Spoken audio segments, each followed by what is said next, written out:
एक शब्द में गढ़वा। लगभग 6 किलोमीटर दूर था गांव, वहाँ पैदल जाते थे। संघर्ष तो आपने देखा है।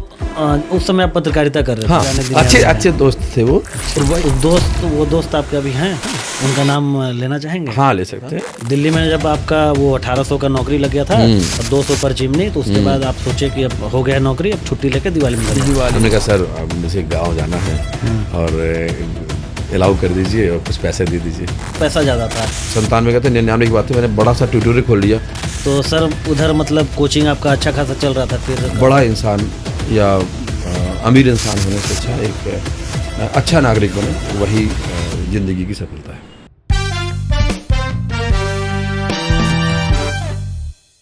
नमस्कार, जोहार। सरकारी कुर्सी पर बैठकर सिर्फ आदेश देना बहुत आसान होता है, लेकिन लोगों के दिलों में जगह बनाना उतना ही मुश्किल। आज हमारे साथ एक ऐसे एसडीएम सर मौजूद हैं जिन्होंने आदेश दिया, अपने काम के वजह से लोगों के बीच में जाने गए, लेकिन सबसे बड़ी बात अपने व्यवहार और अपने चरित्र के लिए इन्होंने लोगों के दिलों में जगह बनाया। सर हम बहुत बहुत स्वागत करेंगे आपका हमारे पॉडकास्ट में। Thank you Neeraj ji. Sir हम आपके जीवनी से लेकर काम काज तक और आपका घर से लेकर ऑफिस तक सब कुछ चर्चा करेंगे, लेकिन हम एक छोटा सा आपसे इंट्रोडक्शन चाहते हैं सर कि आप कहाँ से हैं और मतलब अभी तक का आपका थोड़ा सा एक सफ़र का सर छोटा सा मतलब इंट्रोडक्शन टाइप से। नीरज जी अभी तो मैं जब झारखंड में हूँ तो समझ लीजिए झारखंडी ही हूँ, लेकिन जो आपने प्रश्न किया है तो स्वाभाविक है कि पृष्ठभूमि के बारे में थोड़ा सा चर्चा करता हूँ।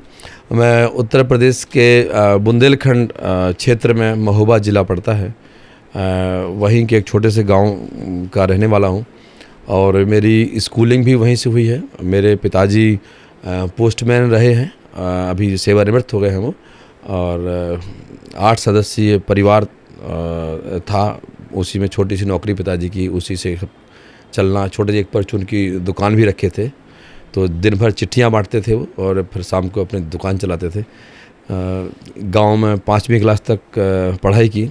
उसके बाद फिर वहाँ चूँकि जूनियर हाई स्कूल नहीं था, मिडिल स्कूल नहीं था, तो लगभग 6 किलोमीटर दूर था गांव, वहाँ पैदल जाते थे क्योंकि पहले रोड नहीं थे और साइकिल चलाने लायक सड़क भी नहीं थी, मतलब कच्चे रहते थे, तो पैदल जाते थे हम लोग। इसके बाद फिर 12वीं कक्षा मतलब 9वीं से 12वीं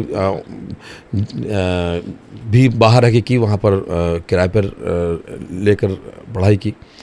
फिर ग्रेजुएशन किया, बैचलर ऑफ बिजनेस एडमिनिस्ट्रेशन, फिर मास्टर्स किया, मास्टर्स इन पब्लिक एडमिनिस्ट्रेशन, और यूजीसी नेट किया। कुछ जगह उत्तर प्रदेश लोक सेवा आयोग, हरियाणा लोक सेवा आयोग, उत्तराखंड लोक सेवा आयोग और हिमाचल लोक सेवा आयोग, बिहार लोक सेवा आयोग, राजस्थान लोक सेवा आयोग और झारखंड लोक सेवा आयोग की परीक्षाएं दी और लगभग सभी जगह सफलता मिली। लेकिन डेस्टिनी में मुझे लगा कि झारखंड को चुनना चाहिए, तो झारखंड आ गए हैं। अभी यहाँ 2013 में डिप्टी कलेक्टर बना था मैं, और इसके बाद तमाम सारी जगह अलग अलग भूमिकाओं को निभाने का अवसर मिला। गढ़वा में भी मेरी दूसरा मौका है, दूसरा पदस्थापन है। इसके पहले मैं नगर परिषद का कार्यपालक पदाधिकारी था और जिला शिक्षा पदाधिकारी, जिला शिक्षा अधीक्षक भी गढ़वा का था 2022 में। इसके बाद फिर 2 जगह और गया, उसके बाद फिर गढ़वा का प्यार यहाँ खींच लाया, तो अभी यहाँ पर है। सर जैसा कि आपने बताया कि पोस्टमैन थे आपके पिताजी, मेरा भी थोड़ा सा पोस्ट ऑफिस से कनेक्शन है, इसलिए बताया आपको। हाँ। तो सर कहने का मतलब ये है कि संघर्ष तो आपने देखा है और निश्चित ही कि जीवन में भी संघर्ष देखा, और अपने जो एग्जामिनेशन वगैरह आपने बताया कि सारे लगभग 8-10 हाँ 7 स्टेट के आपने सिविल सर्विसेज के एग्जाम दिए हैं। हाँ दिए। तो झारखंड भी उसी मतलब ऐसा था कि सारे स्टेट के दे रहे हैं तो चलो झारखंड का भी दे देते, ऐसा ही कुछ था या फिर? नहीं, संयोग ये है कि पहला ये एग्ज़ाम था जिसका फॉर्म भरा था मैंने झारखंड का, 2010 की बात है। हालांकि बहुत लेट आया तैयारी करने के लिए, मैंने यूपीएससी नहीं दिया क्योंकि तब तक जब तक मेरे दिमाग में आया कि मैं मुझे सरकारी सेवा में जाना चाहिए, तब तक मैं यूपीएससी के लिए ओवरेज हो गया था। मैं भी पत्रकार था पहले दिल्ली में, मुझे लगता था कि वही ज़िंदगी ठीक है। बाद में बहुत दिन बाद रियलाइज़ हुआ कि ठीक है, इसमें हम बहुत मुद्दों को उठा सकते हैं। आप डायरेक्ट आप वेलफेयर पब्लिक का नहीं कर सकते हैं, उसके लिए आपको या तो पॉलिटिक्स में जाना होगा या आपको प्रशासनिक क्षेत्र में जाना होगा। तब तक मैं 32 साल का हो गया था, कुछ घर की स्थितियाँ ऐसी हो गई, कुछ घर वालों ने दबाव डाला, बहुत सारी चीज़ें हुई, तो मुझे लगा कि नहीं, मेरा निर्णय शायद गलत था। हालांकि वहाँ भी अच्छा कर रहा था और मुझे वो नहीं वहाँ से हटना चाहिए था, लेकिन ठीक है, जो डेस्टिनी में लिखा होता है। तो उस समय मुझे लगा कि अब मुझे तैयारी करना है। आज सोचा कि तैयारी करना है और कल देखा कि उसका ITO है दिल्ली में, वहाँ पर झारखंड लोक सेवा के फॉर्म बिक रहे थे। पहले ऑनलाइन नहीं होता था, ऑफलाइन ही भरे जाते थे। तो मैंने कहा झारखंड लोक सेवा आयोग, देखा PCS का भर दिया फॉर्म, वही जमा। तो उस समय आप पत्रकारिता कर रहे थे? हाँ, दिल्ली में था। उससे पहले कोई सिविल सर्विसेज एग्जाम दे चुके थे? नहीं, कोई नहीं देते। सबसे पहला झारखंड ही था? फॉर्म भरने का सबसे पहले झारखंड था। अच्छा, फॉर्म सबसे पहले झारखंड का था। और मैं उस समय उधेड़ बुन चल ही रही थी, मैं दिल्ली में ही, मुझे बाइक, एक फ्रीडम थी मेरे पास बाइक उस समय, फिर नए बहुत रंग बिरंगी बाइकें आई थी। फ्रीडम से जा रहा था, वही उधेड़ बुन चल रहा था, कई दिन से चल रहा था। 10-15 दिन हो गया था कि अब शायद मुझे छोड़ना चाहिए, पत्रकारिता मेरे लिए नहीं बना है, पत्रकारिता मेरे लिए नहीं है। काफ़ी संघर्ष का समय हो रहा था, कन्फ्लिक्ट भी हो रहा था, लोगों से झगड़ा भी हो रहा था, कभी कभी संपादक जी से भी झगड़ा हो जा रहा था। तो मुझे लगा कि शायद मेरे लिए नहीं बना। और तो घर उसी समय पिताजी भी बहुत नाराज़ होते थे कि क्यों ये सब काम कर रहे हो, पढ़ाई करो, तैयारी करो। तुम दिल्ली गए थे तैयारी करने के लिए, तो वो जब दिल्ली क्या चीज़ का तैयारी करने आप गए सर? कह के यही गया था कि मैं वहाँ पर UPSC की तैयारी करूँगा। घर से कह के UPSC का तैयारी करेंगे? नहीं, हम बता, थोड़ा कहानी में ट्विस्ट है। अच्छा। डायरेक्ट ऐसा नहीं है। डायरेक्ट ये है कि मैं 12वीं करने के बाद, चूँकि गाँव में ज़्यादा पता नहीं होता करना क्या है, तो मेरा एक दोस्त इलाहाबाद जा रहा था कि चलिए इंजीनियरिंग की तैयारी करेंगे, तुम भी साथ चलो। तो हमने क्या, अफोर्ड तो हम लोग नहीं कर सकते हैं, घर में स्थिति ऐसी नहीं है। तो बोले कि मेरा रूम है, वहीं रहिएगा, साथ में रहिएगा, साथ में पढ़ेंगे। हमें ठीक है। गया, 1 साल मैं इलाहाबाद में रहा। एक कोचिंग की छोटी सी कोचिंग थी, कोई बड़ी कोचिंग करने की क्षमता नहीं थी, एक ऐसी गली मोहल्ले में चलती थी, वंदना कोचिंग करके था नाम। उसमें 1 साल पढ़ाई की। तो मेरा IIT में नहीं हुआ। पहले तो बहुत कम सीट्स होती थी, और अब गाँव से उठ कर एकदम से आए हैं, तो समझने में पहले तो इलाहाबाद में लग गया, मेरा नहीं हुआ। मैं दूसरे साल रिस्क नहीं लेना चाहता था। मैंने कहा नहीं, अब नहीं हुआ तो कुछ और करेंगे। तो वहाँ से मुझे लगा क्या करें क्या नहीं करना, तो वहाँ से बिना बताए मैं दिल्ली भाग गया था, इलाहाबाद से, पिताजी को बिना बताए। घर से गए थे इलाहाबाद, अपने इलाहाबाद गए थे तैयारी करने। उसका मतलब मेरा भी हुआ, लेकिन IIT में नहीं हुआ। मोतीलाल नेहरू इंजीनियरिंग कॉलेज है वहाँ पर, उसमें रीजनल इंजीनियरिंग कॉलेज होता था। उसमें मुझे सिविल में वेटिंग लिस्ट में आए थे 441, तो सिविल मुझे मिल रही थी, सिविल इंजीनियरिंग। हाँ, लेकिन पता नहीं क्यों मुझे लगा कि नहीं करना। आपके दोस्त का IIT में हो गया था? नहीं, उनका भी नहीं हुआ था। अच्छा, उनका किसी उनके पापा एक लेक्चरर थे। अच्छा, वो दोस्त तो अभी आपको उनका प्राइवेट में उन्होंने किसी प्राइवेट इंजीनियरिंग कॉलेज में एडमिशन ले लिया था, और हमारे पास तो ऐसा था नहीं कि हम उसमें ले सकें, पैसा उतना नहीं था। तो वहाँ से बिना बताए पिताजी को, फ़ोन तो चलते नहीं थे उस समय, बिना बताए हम लिच्छवी एक्सप्रेस चलती है, एक ट्रेन में बैठ गए, इलाहाबाद से दिल्ली पहुँच गए। अच्छा। और उनको पता ही नहीं कहाँ चला गया। उस समय बताना होता तो क्या चीज़ से बताते हैं? कुछ था ही नहीं वहाँ, चिट्ठियाँ होती थी। अच्छा, चिट्ठी भेजेंगे, कब जाएगी नहीं जाएगी। तो हमने कहा चिट्ठी भेजेंगे, तो भी उनको टेंशन आया क्यों भाग गया। हमने पहले एक बार दिल्ली जाके देख तो लें कि वहाँ कहीं सेट हो सकते हैं कि नहीं हो सकते हैं। तब अब दिल्ली में चले गए, पता नहीं कहाँ रुकना है दिल्ली में, ये कोई आदमी नहीं है कि जाएंगे तो कहाँ जाएंगे।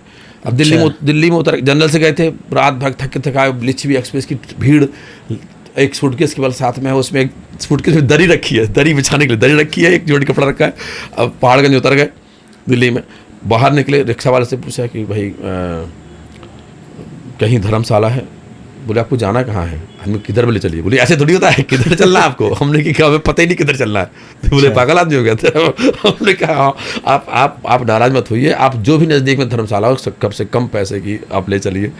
तो बोले तो धर्मशाला है यहाँ पर, अग्रवाल धर्मशाला, 15 रुपये लेता है। हमें चलो अग्रवाल धर्मशाला में रुके, बहुत लंबी हो जाएगी। दोस्त के साथ ही गए थे? नहीं, दोस्त तो वहीं रह गया, हम अकेले भाग गए थे। मतलब अचानक दिल्ली जाने का आपका? ये सोच के गए थे कि दिल्ली में कुछ जॉब वॉब करेंगे, और अब पिताजी ने 1 साल यहाँ पर पैसा दे दिया है, बहुत पैसा है, 800 रुपये आता था हर महीने रहने का। मतलब इधर दोस्त का पढ़ाई अपना चल रहा था? दोस्त ने कहीं और एडमिशन ले लिया था। एडमिशन प्रयागराज में ही? नहीं। अच्छा, भिलाई में लिया था। प्रयागराज से कहीं और गए? बस जब गए वो तो 10-15 दिन में मैं भी बेमुख हो गया कि मैं अकेला क्या करूँगा, और अब मैं अकेला अफोर्ड भी नहीं कर पाऊँगा। हाँ। वहाँ रहने का खर्चा 4000 के आसपास था इलाहाबाद में, दोनों लोगों का। कब का बात है सर ये? 97 की बात है। 97 में 4000? अब 2 लोग रहते थे ना, खाना पीना रूम सब कुछ था।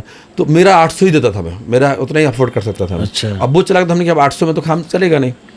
तो अब मैं निकल लेता हूँ यहाँ से। तो मेरे पास जब मैं दिल्ली गया तो 250 या 350 ऐसे रुपये थे ही मेरे पास बस केवल। दिल्ली जब पहुंचे तो हाँ, तो अब किस कहाँ जॉब करेंगे, किसके यहाँ जाएंगे, कुछ पता ही नहीं था, बस एक ही दिल्ली जाएंगे, वहाँ जाए कुछ तो रास्ता निकलेगा। तो वहाँ गए तो वो धर्मशाला में रुके, 3 दिन रुक गए। धर्मशाला वाला बोले खाली करो भाई, ऐसे धर्मशाला ये स्थायी रहने के लिए नहीं है, यहाँ से जाइए। हमने कहा हमें पता नहीं कहाँ जाओ। उस समय मेरे पास मात्र 20 रुपये बचे थे 3 दिन खाना रहने के बाद। तो बाद में बोले कि जो है आप 1 दिन गैप कर दीजिए, स्टेशन में रुक जाइए, फिर हम आपको फिर कंटिन्यू कर लेंगे। तो हमने कहा ऐसे कब तक चलेगा।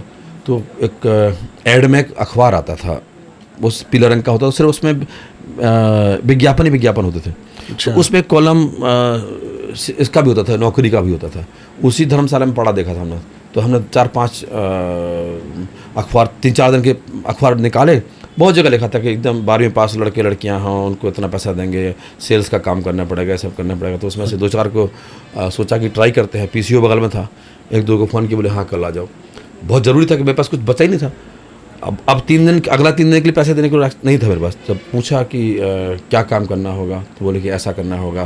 फैबर एक कंपनी थी, उसकी चिमनियाँ जो बिकती ना, चिमनियों के लिए केवल कैटलॉग लेके जाना था, और जो नए कंस्ट्रक्शन होते हैं उनको दिखाना था और उनसे बुक करना था कि हमारी कंपनी सर्विस देती है, चिमनी इंस्टॉल कर देगी। ये था, उसमें कमीशन विशन देता। 1800 रुपये उन्होंने कहा 1800 रुपये आपको महीने का देंगे और 200 रुपये आपको पर चिमनी बिक्री में कमीशन मिलेगा। सहयोग से वहाँ पर मुझे काम मिल गया। उनसे कुछ मैंने एडवांस भी ले लिया। अच्छा, याद नहीं है, 800, 1000, 500 ऐसे कुछ लिया था। अच्छा सर, एक सवाल, उस वो दोस्त आपके अभी हैं? हाँ, उनका नाम लेना चाहेंगे? हाँ ले सकते हैं। वो भी शायद सचिन वर्मा उनका नाम था। वो भी शायद ये वीडियो देखेंगे तो हो सर, हाँ, वो पुराने दिन अच्छे दोस्त थे वो। अच्छा। और वही ले गए थे। घर तरफ से ही गए थे? दरअसल क्या था, उनके पिताजी फिजिक्स के लेक्चरर थे। अच्छा। मैं पढ़ता था सरकारी स्कूल में, वो पढ़ते थे प्राइवेट स्कूल में। तो मैं अपने कॉलेज का टॉपर था 12th में। अच्छा। तो और फिजिक्स में बहुत होशियार था मैं, इंटेलिजेंट था फिजिक्स में, बहुत पकड़ थी मतलब मेरी फिजिक्स मैथ में। तो जो लेक्चरर थे आदरणीय विनय वर्मा जी, अब वो नहीं है इस दुनिया में, 2 साल पहले चले गए। तो उन्होंने कहा कि बेटा क्या करना है तुम्हें। हमने, अब गाँव का लड़का को ज़्यादा पता नहीं होता है, अब तो बहुत इंटरनेट फलाना सब आ गया, सबको पता है क्या करना है। हमने पता नहीं, मास्टर साहब बोलते थे उनके, मास्टर साहब पता नहीं क्या करेंगे। बोले नहीं तुम ऐसा करो, सचिन के साथ चले जाओ। सचिन, उनके घर का नाम था टूटू। अच्छा। बोले कि टूटू के साथ चले जाओ तुम, टूटू जा रहा है इलाहाबाद और वो निकला हुआ है, घूमा फिरा लड़का है, तुम साथ रहना। तो हमने, सर हमारे पास तो अफोर्ड करने का नहीं है इतना, हम कैसे करेंगे। तो बोले उसके खातिर रहना, उसी कमरे में रहना। तो उनका श्रेय था। तो उन्होंने बेटे से मुलाकात करवाई। अच्छा, कि देखो ये सचिन है। मतलब आपके वो दोस्त पहले नहीं थे, पहले उनके दोस्त के जो पिता थे आपके गुरु थे, हमारे फिजिक्स के टीचर थे। तो उन्होंने कहा कि जो है सचिन से मिलवाते हैं। मिलवाया तो बहुत अच्छा लगा लड़का वो। तो और एक ही राशि, सचिन संजय। तो हमने कहा, और अच्छी, बहुत कूल लड़का था। बोले सर, बोले संजय कोई दिक्कत, साथ रहेंगे हम लोग। साथ रहे वहाँ पर, और बिंदास होकर पढ़ाई की। उसने इंग्लिश मेरी ठीक कराई, हिंदी मीडियम से था, रोज़ पढ़ाता भी था। आपने उनकी फिजिक्स ठीक जैसे, हाँ, चूँकि IIT का इंग्लिश मीडियम देना था, हमें दिक्कत पड़ती थी कि यार इसका सचिन क्या मतलब होगा, इसका मतलब ऐसे होगा। हमने कैसे, तो बड़े ईजी भाषा में समझाते कि ऐसे। हमने अच्छा, हिंदी कुछ तो हमसे पूछता था। अच्छा। फिजिक्स में मैथ ज़्यादा अच्छा था उससे, मैथ में ज़्यादा अच्छा था। अल्टीमेटली जो है दुनिया अलग अलग हो गई दोनों की। अब यहाँ आ गया, अब बताता हूँ। अब यहाँ आ गए, यहाँ कुछ दिन काम किया मैंने। फिर इसके बाद दिवाली आने वाली थी, तो मुझे लगा यार अब घर जाना चाहिए। अब पिताजी परेशान होंगे, पता नहीं सूचना कहीं लग गई हो, क्या हो। अच्छा, ये सितंबर में दिल्ली आया था, 2 सितंबर था। दिल्ली में जब आपका वो 1800 का नौकरी लग गया था और 200 पर चिमनी, तो उसके बाद आप सोचे कि अब हो गया नौकरी, अब छुट्टी लेके दिवाली में घर जाते हैं। सितंबर, नहीं घबराहट भी होती है कि पिताजी को पता चल जाएगा, या शायद पिताजी कहीं इलाहाबाद आ जाए तो कहेंगे कहाँ गया। हाँ। और या चिट्ठी भेजेंगे तो किसको मिलेगी। तो हमने घर बताना ज़रूरी है। तो सितंबर में 2 सितंबर को दिल्ली आया था मैं। अक्टूबर 13 या 15 को शायद दिवाली थी, या 9 अक्टूबर ही था शायद। हाँ, तो मुझे लगा अब जाना चाहिए, 1 महीना भी हो गया है, लगभग पूरा हो गया है। और सर से कुछ जो मैनेजर थे उनसे, मैनेजर क्या, एक्चुअली वो डिस्ट्रीब्यूटर थे, छोटा सा दुकान थी। 1800 लेके हमारे लिए काफ़ी था, दिल्ली में रुकने का मिल गया था। तो उस समय सर 1800 बहुत होता। हाँ, तो 1800 हालांकि नहीं दी उन्होंने, उसी पे आ रहा हूँ मैं। तो फिर नहीं दी रहे, 1 महीने का तनख्वाह नहीं मिला, उसी पे आ रहा हूँ मैं। तो हमने कहा नहीं, वो एडवांस ले लिए थे, 700-800 रुपये कुछ लिए थे। हमने कहा सर मुझे गांव जाना है और अलाउ कर दीजिए और कुछ पैसे दे दीजिए, मेरा महीना भी पूरा हो गया, महीना से 8 दिन ज़्यादा हो गया है। बोले तुमने कुछ बिक्री नहीं की है। हमने सर बिक्री नहीं की, लेकिन बहुत जगह हम देख के आए हैं कैटलॉग रिस्पॉन्स वहाँ से ज़रूर आएगा। बोले जब आएगा तब देखा जाएगा। तो हमने सर आप तो बोलते 1800 फिक्स हैं, बाकी जो बिकेगा उसमें 200 है। बोले नहीं, अब 800 पहले से ले चुके हैं, अब नहीं हम देंगे। तो फिर लास्ट में देखो उन्होंने 500 दिए। बोले 500 ले जाओ, आपको 1300 हो गया। और एक सिक्का था चांदी टाइप का जो होता है, आर्टिफिशियल टाइप का होता है, ये दिवाली का सिक्का, एक मिठाई का डिब्बा दिया, जाओ घर चले जाओ। अब उस 500 में तो हमारा जाने का मतलब 105 का टिकट था, जनरल टिकट लिया, दिल्ली से अपने घर चले गए। वहाँ से हमने सोचा अब क्या करेंगे, अब ऐसे तो नहीं रह सकते हैं। तो एक कोई बहुत दूर से जानकारी मिली कि एक मेरा दोस्त का दोस्त जो उनसे दोस्ती इलाहाबाद में हुई थी, वो यूपीएससी की तैयारी करते थे, तिवारी जी थे, वीरेंद्र तिवारी नाम था उनका मेरे पास नंबर था। तो मैंने कॉल किया, मैंने कहा आपका कोई रिश्तेदार वहाँ दिल्ली में रहते थे ना? बोले हाँ वो जॉब करता है। हमने उनका नंबर दे दीजिए। बोले फैक्ट्री का नंबर है। हमने कहा ठीक है दे दीजिए, इस बार जाएंगे तो वहीं रहेंगे। धर्मशाला कहाँ, अजीब लग रहा था कि फिर हर 3 दिन में एक बार स्टेशन जाना पड़ता था रुकने, तब वो कहते तब आओ, तब कंटिन्यूस रहने को बोले, पुलिस अलाउ नहीं करती कि कोई धर्मशाला में रह जाए। उनको फ़ोन किया, 3-4 दिन बात हो पाई उनसे, क्योंकि वो जब भी फ़ोन करते हो कहते हो नाइट शिफ्ट में कॉल करना भी नहीं आए हैं। बात हुई तो उसमें पीसीओ से बात होता होगा, पीसीओ से 1 रुपये सिक्का डाल करके। अनिल नाम था उनका, हम दिल्ली आना चाहते हैं। बड़े खुश हो, हाँ अरे पांडे तुम दिल्ली आना चाहते हो, आ जाओ आ जाओ आ जाओ। तो हमें कहाँ रहते हो, बताया ना एड्रेस। जब गए हम तो देखा बेचारा इतना संघर्ष में रहा था। एक छोटे से किचन किराए पे ले रखे थे वो, मतलब जैसे रूम होता है किचन होता है, किचन का बाहर से गेट था, तो किचन वो अलग से सेपरेट ले रखे थे, 125 रुपये में किराए पे ले रखे थे। लेकिन उसका वेलकम मोड उनका अच्छा लगा कि जो खुद बेचारा किचन में रह रहे हैं, वो कह रहे कि आओ इसी में तुम रहो साथ में। तो उन्होंने जब मुझे रखा तो उन्होंने ही मोहल्ले में मेरा परिचय कराया 10-15 जगह। अच्छा, कि देखिए मेरा दोस्त है, छोटा भाई जैसा है, और बहुत ही पढ़ने में बहुत अच्छा है, मैथ और साइंस में बहुत अच्छा है। तो उनके कहने से मुझे 7 से 10 लोग बोले कि हमारे बच्चों को ट्यूशन पढ़ाओगे। मैं कहाँ पढ़ा देंगे। अच्छा, मोहल्ले में जब उन्होंने परिचय कराया तो वो हाँ, बोले, उन्होंने जिनसे इन्हें परिचय कराया, हाँ, वो लोग तारीफ की कि बहुत पढ़ने में होशियार है, अपने यहाँ इंटर कॉलेज में टॉपर थे और इनका इंजीनियरिंग में हो गया था, लेकिन वहाँ नहीं गए, इनको आईटी में चाहिए था, अब यहाँ पास आए हैं, बहुत होशियार है पढ़ने में। तो 7-8 बच्चे मुझे मिल गए, और एक बच्चे का उस समय शायद 400 या 500 रुपये था। तो मुझे लगा कि यार वो 1800 में रात दिन दौड़ाता था धूप में, यहाँ एक बच्चे का वहाँ पे उस समय 500 या 400 ऐसे था। अच्छा। तो हमने कहा 8 बच्चे मिल गए, 4000 तो ऐसे ही मिल जा रहा मुझे, अपने उसी रूम में बैठ के पढ़ा देना है। हमने ये ज़्यादा अच्छा है, तो पढ़ाना शुरू कर दिया। हमने कहा जो अब देखे ही नहीं, फिर हमने जरूरत नहीं है। जब कुछ बच्चे मिले और फिर मैन टू मैन पब्लिसिटी हुई कि नहीं बहुत अच्छा पढ़ाता है। कोई बोला कि सर हमारे यहाँ होम ट्यूशन पढ़ा दीजिएगा, हम आपको 2000 देंगे। कोई बोला कि हमें यहाँ जाइए, हम आपको पर क्लास 300 रुपये देंगे। मतलब ऐसे बढ़ते गए, तो मुझे लगा कि 2 महीने में ही मुझे 30-35 हज़ार रुपया महीने का मुझे ट्यूशन से मेरा वहाँ होने लगा। तो मुझे लगा कि ये तो बहुत अच्छी चीज़ है। तो कोचिंग से लेकर मैं कैसे फिर वहाँ से भी डाइवर्ट हुआ। देखिए कैसे आप डाइवर्ट होते हैं कि जब 1 साल मेरी कोचिंग बाकायदा, फिर मैंने एक रूम भी बड़ा किराए पे ले लिया, बाकायदा लिख दिया परफेक्ट ट्यूटोरियल्स, अच्छा सा तो मतलब उस समय कोचिंग से इतना मतलब अर्न कर लिए कि अब वो किचन 1 साल के अंदर अपने रूम भी चेंज कर लिया, रूम भी चेंज कर लिया था। उनको आप साथ लेकर जो आपको रखे थे? नहीं, वो नहीं गए। अच्छा, वो नहीं गए? हमने कहा कि चलिए आप, नहीं बोले संजय हम यहीं रहेंगे। बहुत आत्मसम्मानी व्यक्ति थे वो। अच्छा। नहीं गए, बोले हम यहीं रहेंगे। उनसे संपर्क रहा, हमेशा रहा। अभी तो नहीं बात होती, अभी भी हमको याद करते हैं। तो फिर जब मेरा कोचिंग थोड़ा सा बढ़ गया, तो रूम भी बड़ा ले लिया और वो भी अच्छा ले लिया, अलग से जहाँ कोचिंग चलाना था लक्ष्मी नगर दिल्ली में ले लिया, 1-1.5 साल के अंदर। 99 में, 97 का था, 99 की बात है, मैंने बड़ा सा ट्यूटोरियल खोल लिया और 2-3 साल वहाँ ट्यूटोरियल चलाया, कुछ टीचर भी हायर कर लिए। फिर धीरे धीरे देखिए कैसे आप स्टार्टअप बढ़ता है आपका। इतना मैं महत्वाकांक्षी हो गया कि 2003-2 की बात है, मुझे लगा कि अपना कोचिंग में अपना ही हम स्टडी मटेरियल देते हैं बच्चों को, थोड़ा सा और अच्छा हो जाएगा कोचिंग। तो स्टडी मटेरियल छपवाने के क्रम में जब प्रेस में जाता था मैं, कभी कभी रुकना पड़ता था कि रुक जाइए, आपका प्रिंट में लगा हुआ है, थोड़ा टाइम लगेगा, प्रूफ रीड करना ज़्यादा होता था।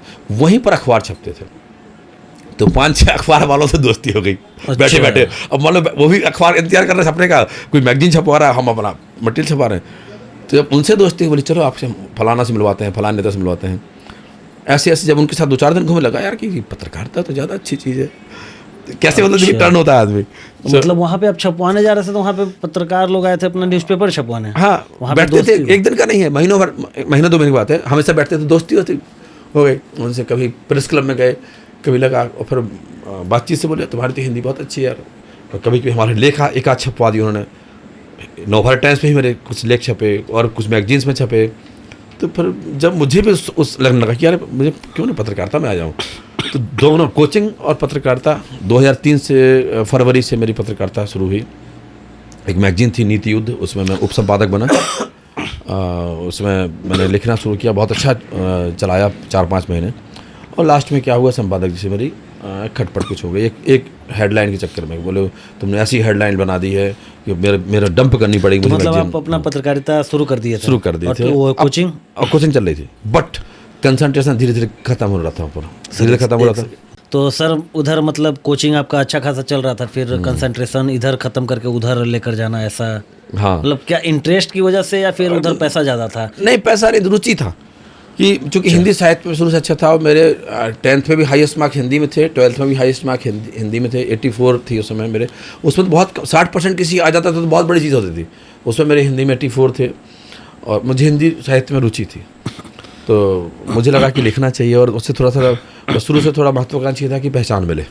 तो मुझे ऐसा क्या लगता है कि जैसे आपका रुचि था पहले पढ़ाने का, अब पढ़ाने मजबूरी था। हाँ, अच्छा मजबूरी, कि रुचि कहीं ना कहीं कैसे मतलब हम वहाँ स्टेबल करें दिल्ली में, उसके लिए था, मजबूरी था। लेकिन बाद में मजबूरी जो था उसके ऊपर आपने अपने पैशन को रखा, पैशन को रखा। तो वहाँ पे फिर पत्रकारिता में शुरू किया। 2003 में ही 5-6 महीने काम करने के बाद किसी मैगजीन में मुझे थोड़ा सा खटपट हो गया, तो मुझे लगा कि ठीक है, उनसे मेरा नहीं बन सकता। एक हेडलाइन की वजह से, एक हेडलाइन कुछ मैंने लिख दी थी ऐसी, मैं शेयर नहीं करना चाहता हूँ, तो उनको बुरा लगा, उन्होंने पूरी मैगजीन डंप कर दी। असल पे उसी बार उन्होंने मुझ पर भरोसा किया था कि इस बार आप पूर्ण संपादक, कार्यकारी संपादक आप हैं, जो कलेवर आप मैगजीन का तैयार करेंगे, जो फ्रेंड जो आपके ऊपर देखते हैं कैसा बनाते हो, और उसी जब हमने मैगजीन दी, हम लगा बहुत खुश होंगे, जबकि मैं सही था। सिर्फ क्योंकि हर व्यक्ति की आइडियोलॉजी होती है, उनकी आइडियोलॉजी मैच नहीं कर रही थी, तो मैं अपनी जगह सही था। जैसे 6 है ना, आपको 9 दिखेगा, मुझे 6 दिखेगा, तो बोले कि नहीं, तुम्हारे चक्कर में 32,000 मैगजीन जो है हम डंप कर रहे हैं। 32,000? हाँ, और बहुत नुकसान करा दी तुमने। तो हमने कहा ठीक है सर, काहे कर रहे हैं, अगर आपको दिक्कत है तो फ्रंट पे दिक्कत है, आपको हेडलाइन में फ्रंट पेज के बाद चेंज करा दीजिए। बोले नहीं, जो भी करना होगा, हम आप साथ काम नहीं करेंगे, दोनों लोग दोस्ती रहेंगे। हमने क्या, हम नहीं सर, साथ काम करेंगे, इस मैगजीन में काम नहीं करेंगे, लेकिन पत्रकारिता में आप ले आए हैं तो हम नहीं छोड़ेंगे। अच्छा। और हमने कहा 2 महीने के अंदर मैं अपना अखबार निकालूंगा और विमोचन आपसे ही करवाऊंगा।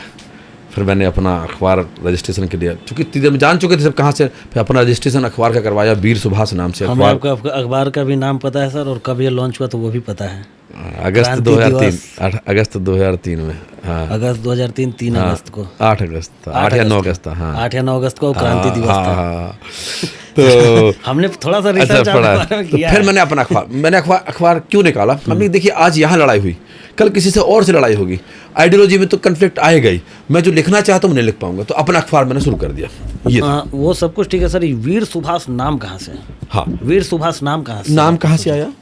वहाँ एक वीर अर्जुन अखबार निकलता था दिल्ली में, और वीर अर्जुन के संपादक आदरणीय अटल बिहारी वाजपेयी जी भी संभवतः रहे हैं, या उसमें प्रबंधक रहे, मतलब बड़े पद पर रहे। अच्छा। और बहुत अच्छा अखबार वहाँ निकलता था उस समय, और मैं चूँकि सुभाष चंद्र बोस जी की आइडियोलॉजी से काफ़ी प्रेरित रहता था, और उनका 23 जनवरी को मैं कहीं भी रहूँ उनका जन्मदिन मनाता ही मनाता हूँ, और मुझे वो अलग लगते हैं पूरे, मतलब जितना हमारी हिस्ट्री में सबसे मुझे अलग दिखते हैं वो। अच्छा, कहीं ना कहीं आप सुभाष चंद्र बहुत प्रेरित हैं। तो मुझे लगा कि जो है 2 शब्द का अच्छा सा नाम कुछ देखना था। हालांकि आज आइडियोलॉजिकल कुछ नए ट्रेडिशनल के बजाय कुछ नया नाम ढूंढना चाहिए था मुझे, तो जल्दीबाजी था कि आज निकालना ही निकालना। तो वीर सुभाष के नाम से हमने टाइटल रखा, और तुरंत अप्रूव भी होगा कि हाँ मिल रहा। उस पर नेट तो था नहीं कि सर्च करने की अवेलेबल है कि नहीं है, भेजा, वहाँ से आ गया अप्रूव, 1 महीने में आ भी गया। हालांकि उस समय इतना नाम था नहीं, अब तो एक नाम लेने के लिए सोचना पड़ता है, अब दिक्कत होती है। तो मिल गया, तो फिर ऐसे शुरू हो गया। लेकिन अपना अखबार निकालना इतना आसान भी नहीं होता, बहुत टफ होता है। आप विज्ञापन कहाँ से पाएंगे, और वो भी जब आपको आइडियोलॉजी भी मेंटेन रखना है, किसी की चाटुकारिता नहीं करना है, बड़ा टफ था वो भी उस दौर में जब प्रिंट करा के सबको घर तक पहुंचाना। तो क्या रहा 3 साल तक तो ये चला कि जो कोचिंग से पैसा आता था वो उसमें लगाते रहे। अच्छा, इधर भी कोचिंग चल रहा है, उधर अपना वो चल रहा है। और कितने में सब? बट कोचिंग धीरे धीरे हम 2000 ही निकालते थे। 2000 कॉपी ही निकालते थे। 2000 कॉपी तो कितने रुपए में, कितने पैसे में आते हैं? हमें लगता है कि 8-9 हज़ार ही लगता था, ज़्यादा खर्च नहीं आता था। 8-9 हज़ार, 2000 प्रति निकलवाने में?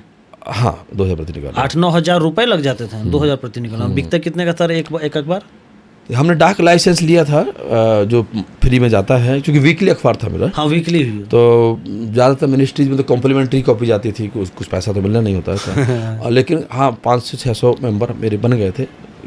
किसी ने दे दिया कि ये मेरा लाइफ टाइम मेंबरशिप है, ये दे दीजिए, ये रख लीजिए। जो संपर्क के लोग जितने बन गए थे, मुझे 1-2 साल 3 साल दिल्ली में रहने जिनसे संपर्क हो गया था, कुछ जो पत्रकार साथी लोग थे जिनने बूस्टअप किया था कि निकालो अखबार, उनने कुछ मेंबर बनवा दिए, कुछ इंडस्ट्रीज लोगों से मिलवा दिया। तो उनका एक पेज, 8 में से 1 पेज किसी हम ऐसे व्यक्ति को डेडिकेट करते थे जो स्क्रैच एकदम नीचे से उठा हो ऊपर तक उसकी पूरी स्टोरी है। जैसे आज ये पॉडकास्ट हो गया, वो पूरा एक अखबार में, उसका हम कॉलम का नाम था अनथके कदम, कि ऐसे कदम जो थके नहीं, एकदम जीरो से उठे हों, आगे तक गए। तो जैसे हर हफ्ते हमारे किसी एक बड़े व्यक्ति से संपर्क हो जाता था। उनका कभी अखबार में, उस समय विज्ञापन नहीं लेते थे उनका, लेकिन कभी आए तो भाई बहू जी आपका विज्ञापन, हाँ लगा दीजिए। तो ऐसे खींच खाच के हम चला लिए। नाम बड़ा यूनिक सोचते हैं सर, अनथके कलम। नहीं, अनथके कदम। अनथके कदम बहुत बढ़िया नाम। कि ऐसे कदम जो थके नहीं। कोई पता चला कि नमक के उसमें स्टोर में काम करता था, हाँ, और कहाँ मिनिस्टर बन गए वो, ऐसे लोगों का लेके आते थे, एकदम मतलब जीरो से उठे। और तो ऐसे लोगों का छापते थे। बाद में मुझे लगा कि धीरे धीरे प्रिंट से इलेक्ट्रॉनिक हावी हो रहा था। स्टार न्यूज़ था उस समय, धीरे धीरे उस समय जैन न्यूज़ था, आज तक आ गया था, आज दिल्ली आज तक अलग आ गया था, दूरदर्शन का भी एक मेट्रो चैनल आ गया था। तो मुझे लगा कि चूँकि प्रेस क्लब में बैठते थे तो इलेक्ट्रॉनिक चैनल वालों से दोस्ती हो गई। तो मुझे लगा कि यार साथ में इलेक्ट्रॉनिक चैनल भी, मतलब इलेक्ट्रॉनिक मीडिया में भी जाए। हाँ, आप देखिए कैसे हुआ। तो इलेक्ट्रॉनिक में कैसे जाएँ? किसी में जॉब करते हैं? नहीं, हमें जॉब नहीं करना। अभी एक जगह जॉब का मेरा एक्सपीरियंस था। पहले तो एक चिमनी वाला जॉब का एक्सपीरियंस था, फिर दोबारा वो पत्रिका का था। हमने कहा चाहे अपना छोटा सा कार्यक्रम होगा, अपना कार्यक्रम होगा। तो हम 2-3 चैनलों में गए। जी न्यूज़ में भी गए नोएडा में, कि हम 30 मिनट का या 20 मिनट का हम स्लॉट खरीदना चाहते हैं, हम अपना प्रोग्राम कुछ बनाएंगे। उस समय भी कहीं आपने सोचा हो कि दूसरों की नौकरी करना से अच्छा है कि अपना छोटा सा कंपनी का छोटा सा करेंगे। तो इसके बाद जो है जैन टीवी था एक उस समय, अच्छा, बहुत फेमस था, सैटेलाइट चैनल था, 2-3 सैटेलाइट चैनल थे उस समय। तो जैन टीवी में पुनीत जैन हुआ करते थे। एक बहुत फेमस होटल है साउथ दिल्ली में, याद नहीं आ रहा, उसके पास उनका ऑफिस था। उनके पास गए कि हम ऐसा चाहते हैं, 30 मिनट का हम स्लॉट चाहते हैं। और ये राकेश गुप्ता जी थे, वो साधना चैनल चलाते थे, RSS के थे गुप्ता जी। उनके यहाँ भी गए कि हम आधे घंटे, हमें 2 चैनल में रखेंगे, आधे घंटे का हम स्लॉट लेना चाहते हैं आपके यहाँ। बताया कि आपको इतना पैसा देना होगा, आपको जो दिखाना हो दिखाइए, और सेंसर करा के दिखाइए। पैसा आप ही को देना पड़ता था? हाँ, उस समय के दौर में तो पैसा उल्टा लगता था। उल्टा लगता था, अभी भी लगता है। अगर आप चैनल किसी में चलाएंगे तो हाँ, बहुत अच्छा कंटेंट है तो आपको, जैसे KBC है तो उसको थोड़ा देना पड़ेगा। हाँ। मतलब मेरा कहना है कि जो है, अगर आपको अपना हायर करना तो आपको पैसा देना पड़ेगा उस स्लॉट का। फिर आप विज्ञापन जो आएगा आपका है, उससे जो भी कमर्शियल आएंगे उसका पैसा आपका है। लेकिन आपको भाई उनका अपलिंकिंग है, उनका सैटेलाइट हायरिंग है, तमाम सारी चीज़, तो आपको सेटअप है, उनका स्टूडियो है, सब। ये दोनों में आपको जगह मिला? तो दोनों में ले लिया हमने। जगह क्या, वो तो बढ़िया का काम था। हाँ, देंगे तो मिलेगा। तो दोनों में अब हाँ, रेट नहीं बताएंगे कि किसने कितना रेट लिया। एक मंथली बात हो गई, यहाँ भी।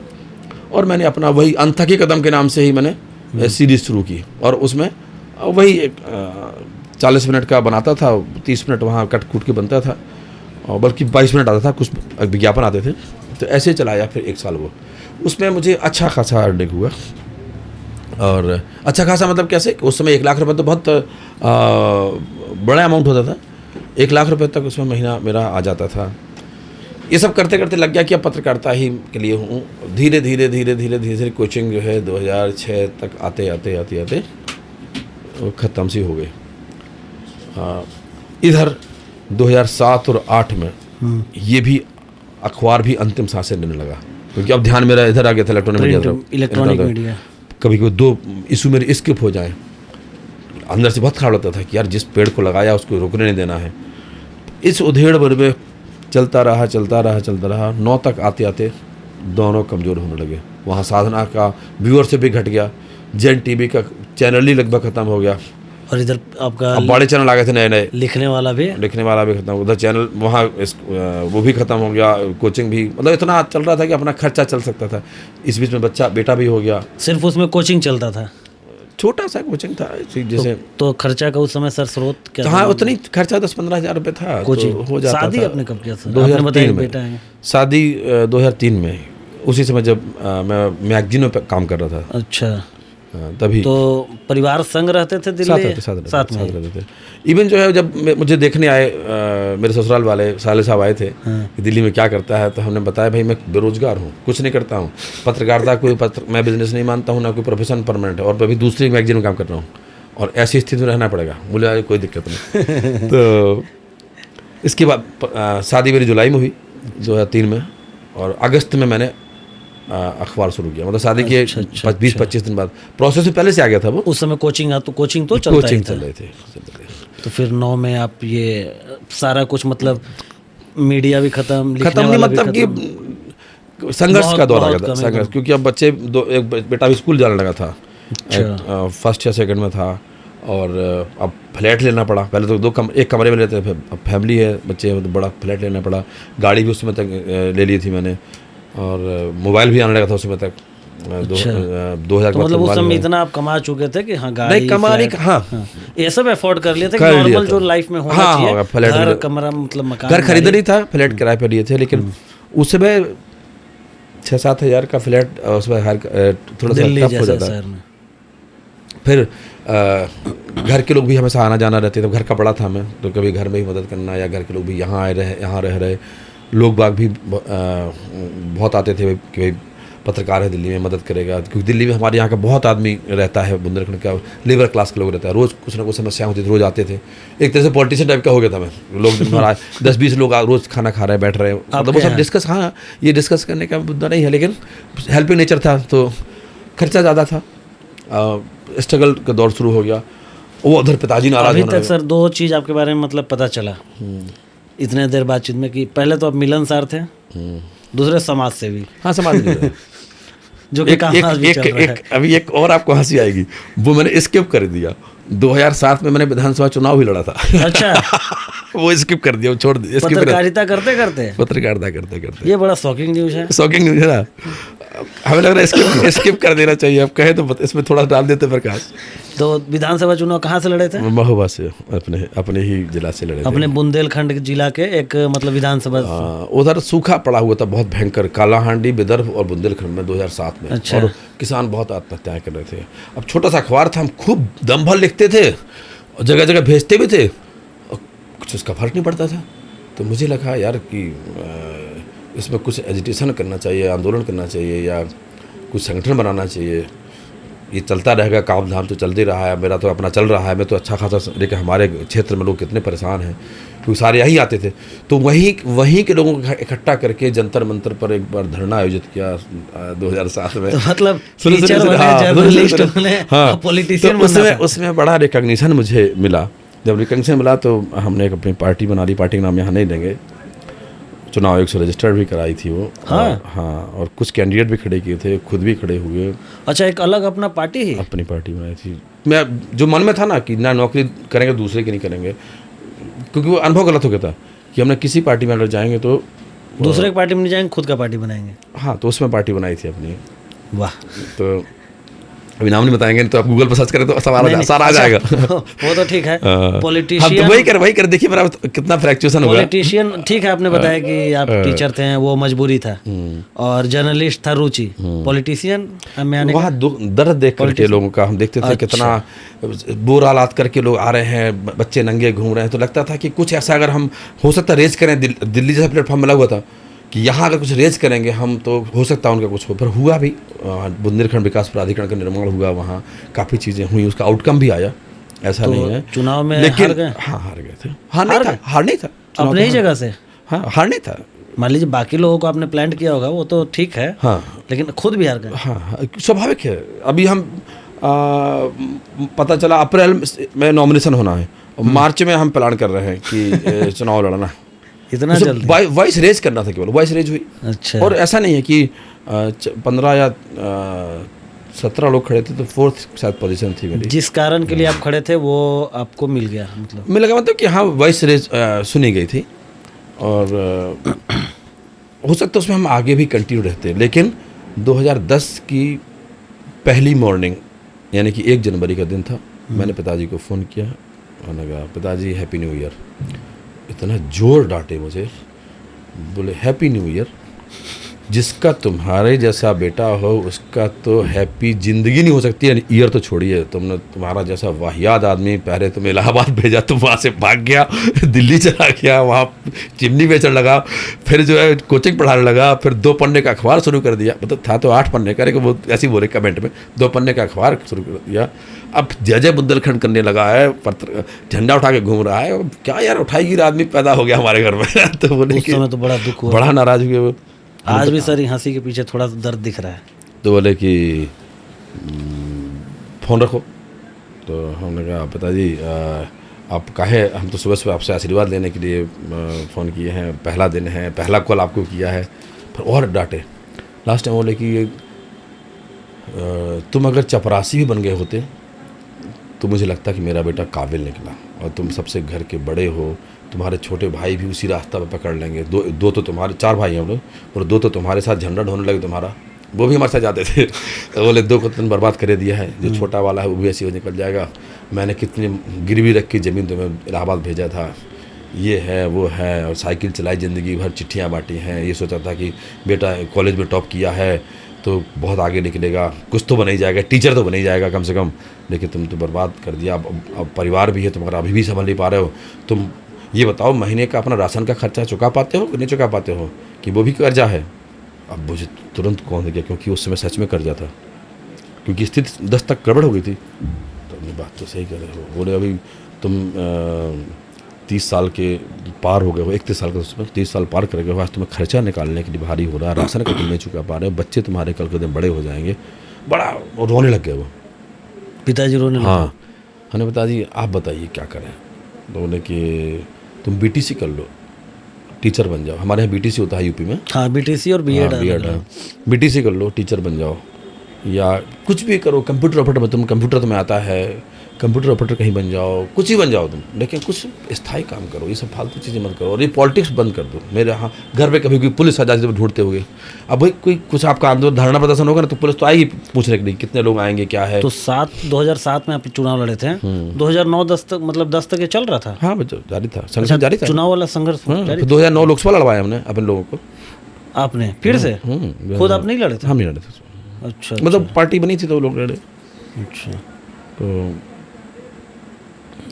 फिर जो है 2010 की बात थी, जनवरी की। तो बोले कि तुम कुछ बन के दिखाओ। उसी दिन 1 जनवरी के फोन पे सारा बात हुआ? सारा बात हुआ, लंबा टॉक चला। हैप्पी न्यू ईयर बोला कि नहीं बोला? हाँ, नहीं बोला। नहीं बोला। तो हमने पता जी तो 2 साल दीजिए मुझे, और 2 साल में बोले तुम फर्जी बातें करते हो। हमने नहीं पता, ये 2 साल बाद ही हमारी आपकी बात होगी अब। और तो बोले कि क्यों 2 साल? हमने बताया देखो बीटीसी तो करेंगे नहीं हम, और प्यून तो बनेंगे नहीं हम, उतना मेरी सोच नहीं है, सोच तो बड़ी ही है। और अब पहले बोलते 2-4 साल पहले ऐसी बात तो हम आईएएस बन के दिखा देते आपको। अब आईएएस तो हम डायरेक्ट तो नहीं बन सकते हैं क्योंकि अब ओवरेज हो गए हैं, लेकिन हाँ दूसरे चैनल से हम आईएएस बन जाएंगे। हम किसी स्टेट का पीसीएस निकाल देते हैं, उससे बन जाएंगे। बोले गाड़ी देने लगे, बोले तुम इतना आसान समझते हो साला, तुम पीसीएस ऐसे निकाल दोगे तुम? हमने कहा हाँ पता ही निकाल देंगे, हम निकाल देंगे। मैं तो बंधन मैं नहीं पढ़ना चाह रहा था नौकरी के, लेकिन आप बोल रहे हैं तो मैं निकाल दूंगा। तो बोले 2 साल क्यों? हम बताइए कब फॉर्म निकलेगा, कब प्रीलिम्स होगा, कब मेंस होगा, कब इंटरव्यू होगा, कब ज्वाइनिंग होगा, 2 साल तो देना होगा। तो बोले ठीक है। उसी बीच में 2-4 दिन से इसी बात को चल रहा था। उसी में मैं आईटीओ से निकल रहा था, तब देखा था नज़र में कोई फॉर्म भरे निकलेगा तो भरेंगे, तभी देखा आईटीओ में कि झारखंड लोक सेवा आयोग तो पहला ये भरा। अच्छा, और ही भरे फिर 2010 में। हाँ, फिर दूसरा भरा था राजस्थान का, फिर ये 10 का था, लेकिन इसका रिजल्ट आते थे 12 हो गए थे। यहाँ तो बहुत लेट हो जाता है ना, फिर राजस्थान का भी भरा, उसके तुरंत बाद फिर यूपी का भरा, तमाम सारे भरे, कोई भी नहीं छोड़ा, सब भरे। ये 2010-11 में सब 10 से शुरू किया, वह सब भरे। और ऐसा रहा कि 2 साल में कुछ समय कम ही था, तब झारखंड में मेरा सिलेक्शन हो गया। तो और बात सारे रह गई। एग्जाम्स मैंने सारे जगह के एग्जाम 2010-11 में हो भी गए। 10, 11, 12 फिर आगे भी देता रहा, यहाँ झारखंड में होने के आने बाद के भी? बाद भी 14 तक दिया। इसलिए दिया कि अगर यूपी में ही एसडीएम मिल जाएगा तो हम वहाँ चले जाएंगे। यूपी में मुझे एसडीएम नहीं मिला था, यूपी मिला था मुझे assistant commissioner sale tax, assistant commissioner labour, और एक बार मिला था मुझे 2011 में कमर्शियल टैक्स ऑफिसर। तो यूपी में? यूपी में। अच्छा, तो क्लियर आपने उधर भी एग्जाम दिया था? फाइनल अंतिम चयन, उस लोकेशन में आ गए थे कि आप कानपुर, आपकी पोस्टिंग होगी, सब कुछ हो गया था। लेकिन आपको एसडीएम नहीं मिल रहा था? हाँ। तो झारखंड में चूँकि उस समय- यहाँ झारखंड में प्रशासनिक सेवा मिल गई थी, तो मुझे लगा कि जैसे यूपी में हमारी तो एसडीएम से शुरू होता है, तो मुझे लगा एसडीएम से यहाँ स्टार्ट होगा। हालांकि यहाँ का एसडीएम यानी एसडीओ वहाँ के एसडीएम से थोड़ा सुपीरियर होता है, वहाँ तो डीएम साहब ही ट्रांसफ़र पोस्टिंग कर देते हैं एसडीएम की। यहाँ थोड़ा सा अच्छा है वहाँ से एसडीओ। तो फिर यहीं रह गए कि यहाँ काम करने का स्कोप लगा। तो झारखंड में उस समय नौकरी लग गया था, उसके बाद आप ट्राई करते रहे, यूपी का भी ट्राई किए, लेकिन सही जगह मिल नहीं पा रहा था, सही चीज़। हाँ, तो ठीक था, हमने कहा। और बहन जी पिताजी को बताना था, अब हो सकता है बात वो रह जाए। अभी है मेरा 13 साल है, क्या पता IAS बन जाए। अभी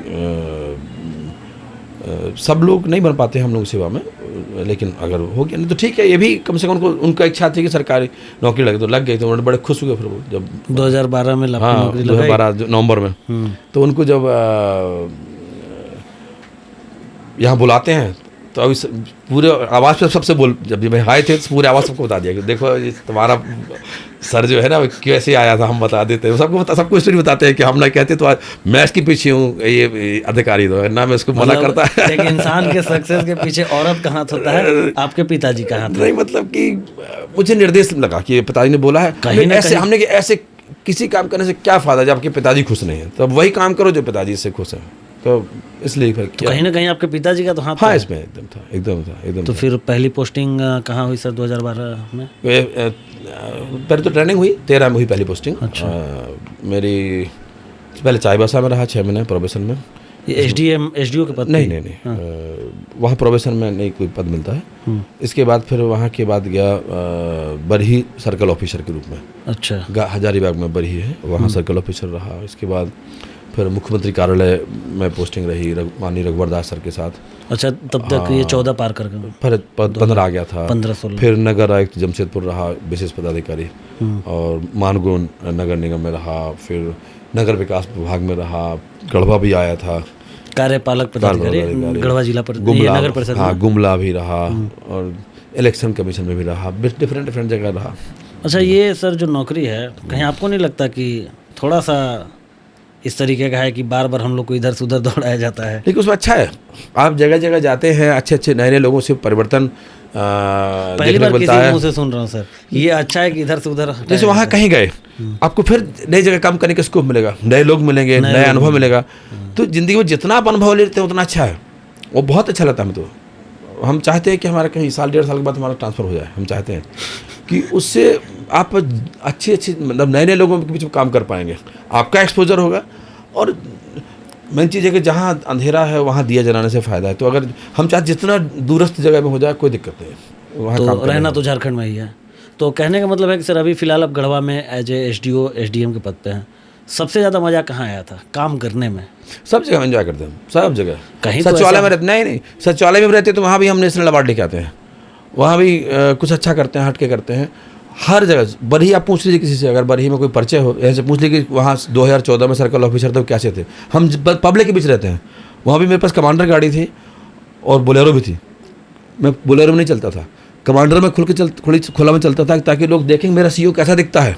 और रोक करके कोई रोक रहा तो खड़ा, हम खुद चलाते थे, ड्राइवर को बोलते थे बैठो, तो ताकि पब्लिक से हाँ भाई क्या बात है, इसका समस्या क्या है। शिक्षा पदाधिकारी थे, तो भी शिक्षकों से हम, कोविड का समय था लेकिन हम शाम को रोज जूम पर सबसे बात करते थे कि ठीक है कोविड है, नहीं मिल सकते, जूम पर मिल सकते। मैंने पहले ही बताया कि मिलनसार तो अब थे। हाँ, तो वही चूँकि काम ही उस टाइप का था वो, तो अब चूँकि अब आ गए सरकारी सेवा में, तो सोच तो लेकिन वही रहेगी। तो पत्रकारिता वाली रहेगी। पत्रकारिता और नेता वाली। तो कहीं ऐसा तो नहीं है कि रिटायरमेंट के बाद फिर से चुनाव वगैरह लड़ेंगे? नहीं, इतना समाज सेवा मान लीजिए कर रहे हैं। नहीं, अब नहीं। अब नहीं, इसलिए ना कि यहाँ ज़्यादा फ्लक्चुएशन से ही फिर दिक्कत होती है। दूसरा, हम किसी अभी भी हम किसी को कुछ दे सकते हैं भाई, किसी का दुख दर्द सुन सकते हैं, एज ए एसडीएम भी सुन सकते हैं, फिर उसके बाद डीडीसी बनेंगे। दुख दर्द से सर याद आया कि आपका एक प्रोग्राम भी चल रहा है गढ़वा में, कॉफ़ी विथ एसडीएम।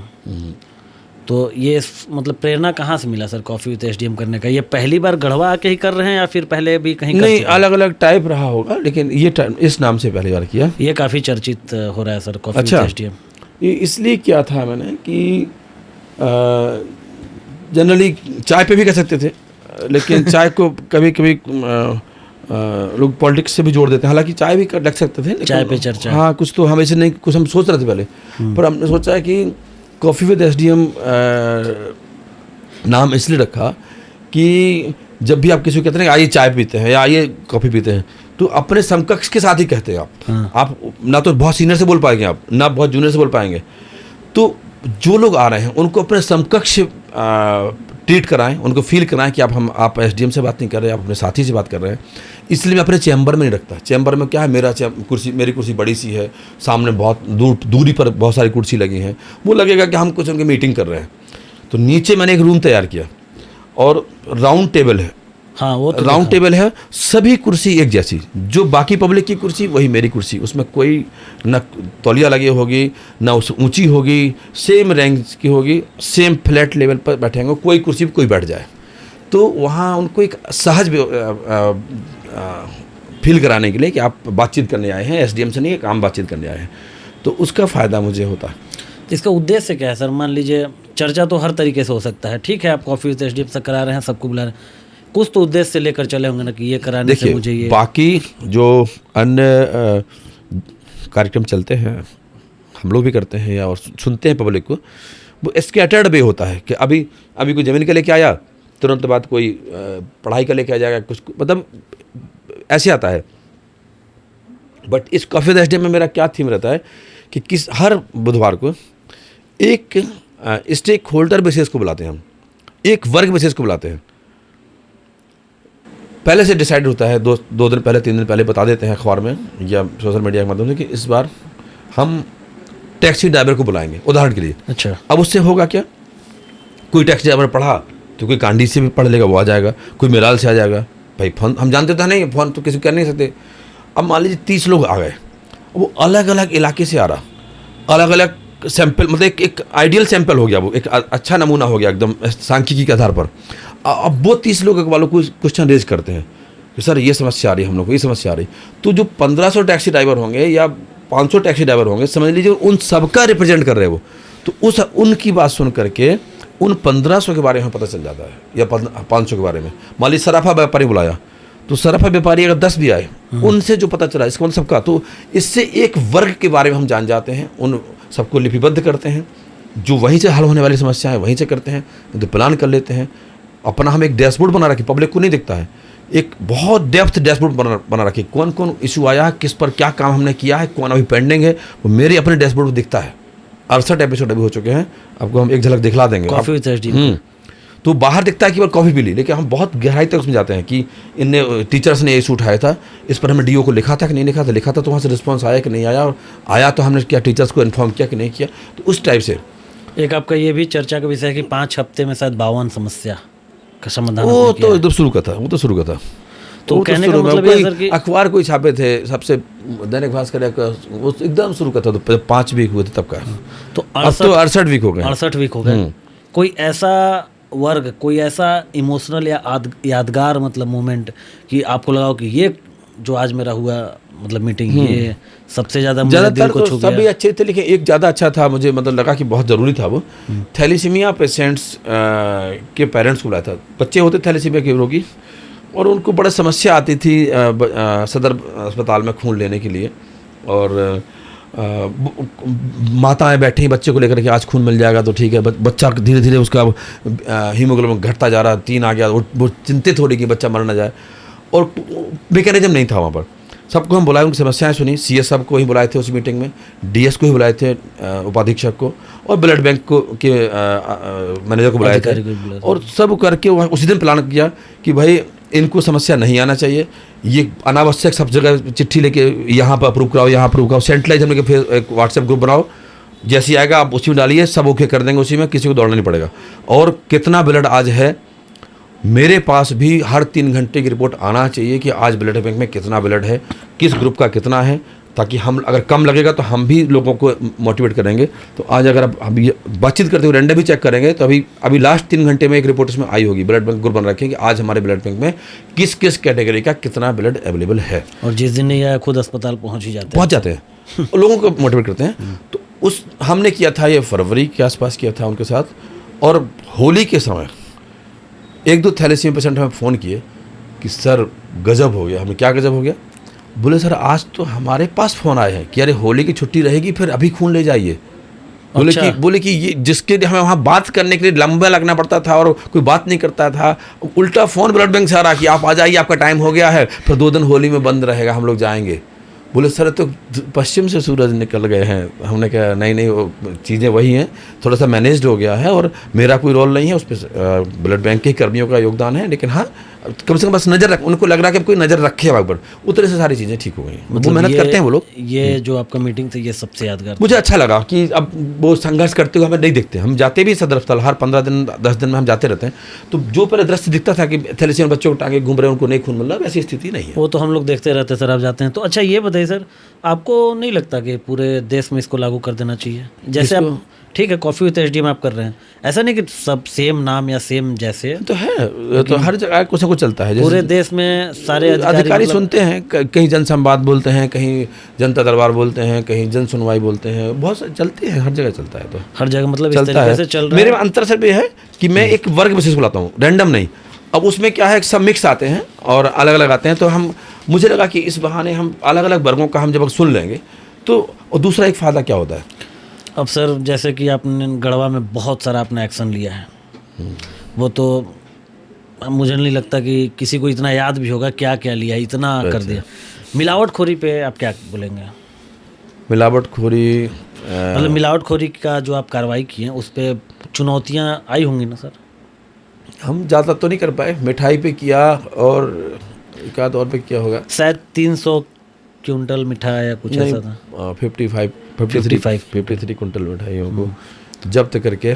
हाँ, और कुछ नगर में भी किया था, वहाँ से हम टीम भेजे थे, क्योंकि मेरा क्षेत्र नहीं है, ऐसा सब जोड़ दिया, रंग का सब जोड़ दिया, तो फिर 100 कुंटल के आसपास हो गया होगा।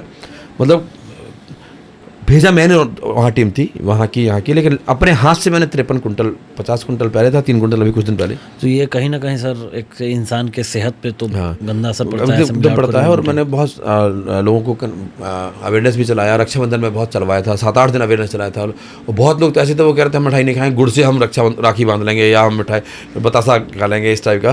तो अवेयरनेस आया था, थोड़ा घटा भी है यहाँ पर। असल पे कम समय में अमीर बनने का जो नई पीढ़ी में जो आया है ना, उसका ही केवल खामियाजा था। हमने देखा कि 60 रुपये 70 रुपये किलो की मिठाई आ रही है औरंगाबाद से, गया से, बनारस से। काजू बर्फ़ी कैसे आ सकती है 80 रुपये किलो? वो तो एकदम नकली होगी। उसी बिल से हमें पता चला सबसे पहले कि कैसे संभव नहीं है कि 80 रुपये काजू बर्फी 80 रुपये को 90 किलो, और वो 150 का बेचता था, मतलब उसको भी 60 रुपये मार्जिन हो गया। दुकानदार 250 का बेच रहा था।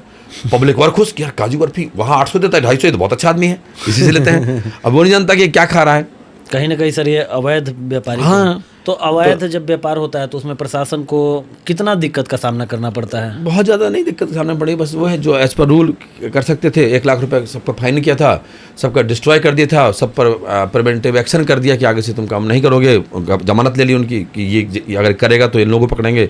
तो अब काफ़ी हद तक रुका हुआ है। तो जब मान लीजिए सर ये सब आप करने जा रहे हैं तो ऊपर से कोई ऐसा प्रेशर या राजनीतिक प्रेशर नहीं आता, कोई ऐसा दबाव आपके केस में नहीं और जगह और ऐसा और क्या नहीं पता, मुझे नहीं आता है। मुझे तो बल्कि कई लोग अप्रिशिएट करते हैं कि अच्छा किया सर, या संजय जी अच्छा किया, ये ज़रूरी था, इससे लोगों की सेहत का बहुत नुकसान हो रहा था। मैक्सिमम लोग तो तारीफ़ करते हैं इन सब चीज़ों की। सर एक तो आपका मान लीजिए ये रूप हो गया सर, सख्त एकदम कार्रवाई करने वाला, और दूसरा कि आपको समाज सेवा भी करते हुए देखा गया है। कैसे अब देखिए, संतुलन मेरा बनाते हैं? मेरा ये मानना है कि प्रशासन जो है ना, समाज का एक छोटा सा सबसेट है, कभी समाज से ऊपर हो ही नहीं सकता है, चाहे कोई भी हो। समाज से बहुत बड़ा है, तो आप समाज से बिलग नहीं रह सकते हैं, समाज में आपको रहना ही पड़ेगा। और दूसरा फ़ायदा क्या होता है, जितना भी हम समाज में हिल मिल के रहते हैं, हमारे लॉ एंड ऑर्डर में उतना ही फ़ायदा रहता है, क्योंकि एसडीएम को क्या करना है, मूल काम उसका लॉ एंड ऑर्डर।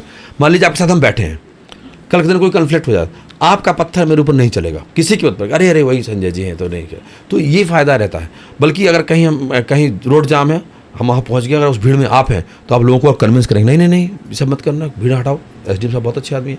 तो ये भी फ़ायदा बहुत रहता है सोशल कनेक्टिविटी से, लॉ एंड ऑर्डर हमारे अच्छे हो जाते हैं। दूसरा, हमें जितना संपर्क होगा हमारे पास उतनी इन्फॉर्मेशन आएंगी, और आज के ज़माने में वही सबसे धनी है जिसके पास ज़्यादा इन्फॉर्मेशन है। पैसे वाले लोग अगर पैसे से आंकते हैं कि वो धनी है तो गलत बात है, पैसा तो आना जाना रहता है, अमीर को गरीब होने में गरीब, लेकिन अगर संपर्क आपके अच्छे हैं और इन्फॉर्मेशन अच्छी है तो आप आईटी के ज़माना है, इन्फॉर्मेशन टेक्नोलॉजी का, इन्फॉर्मेशन आपकी अच्छी है।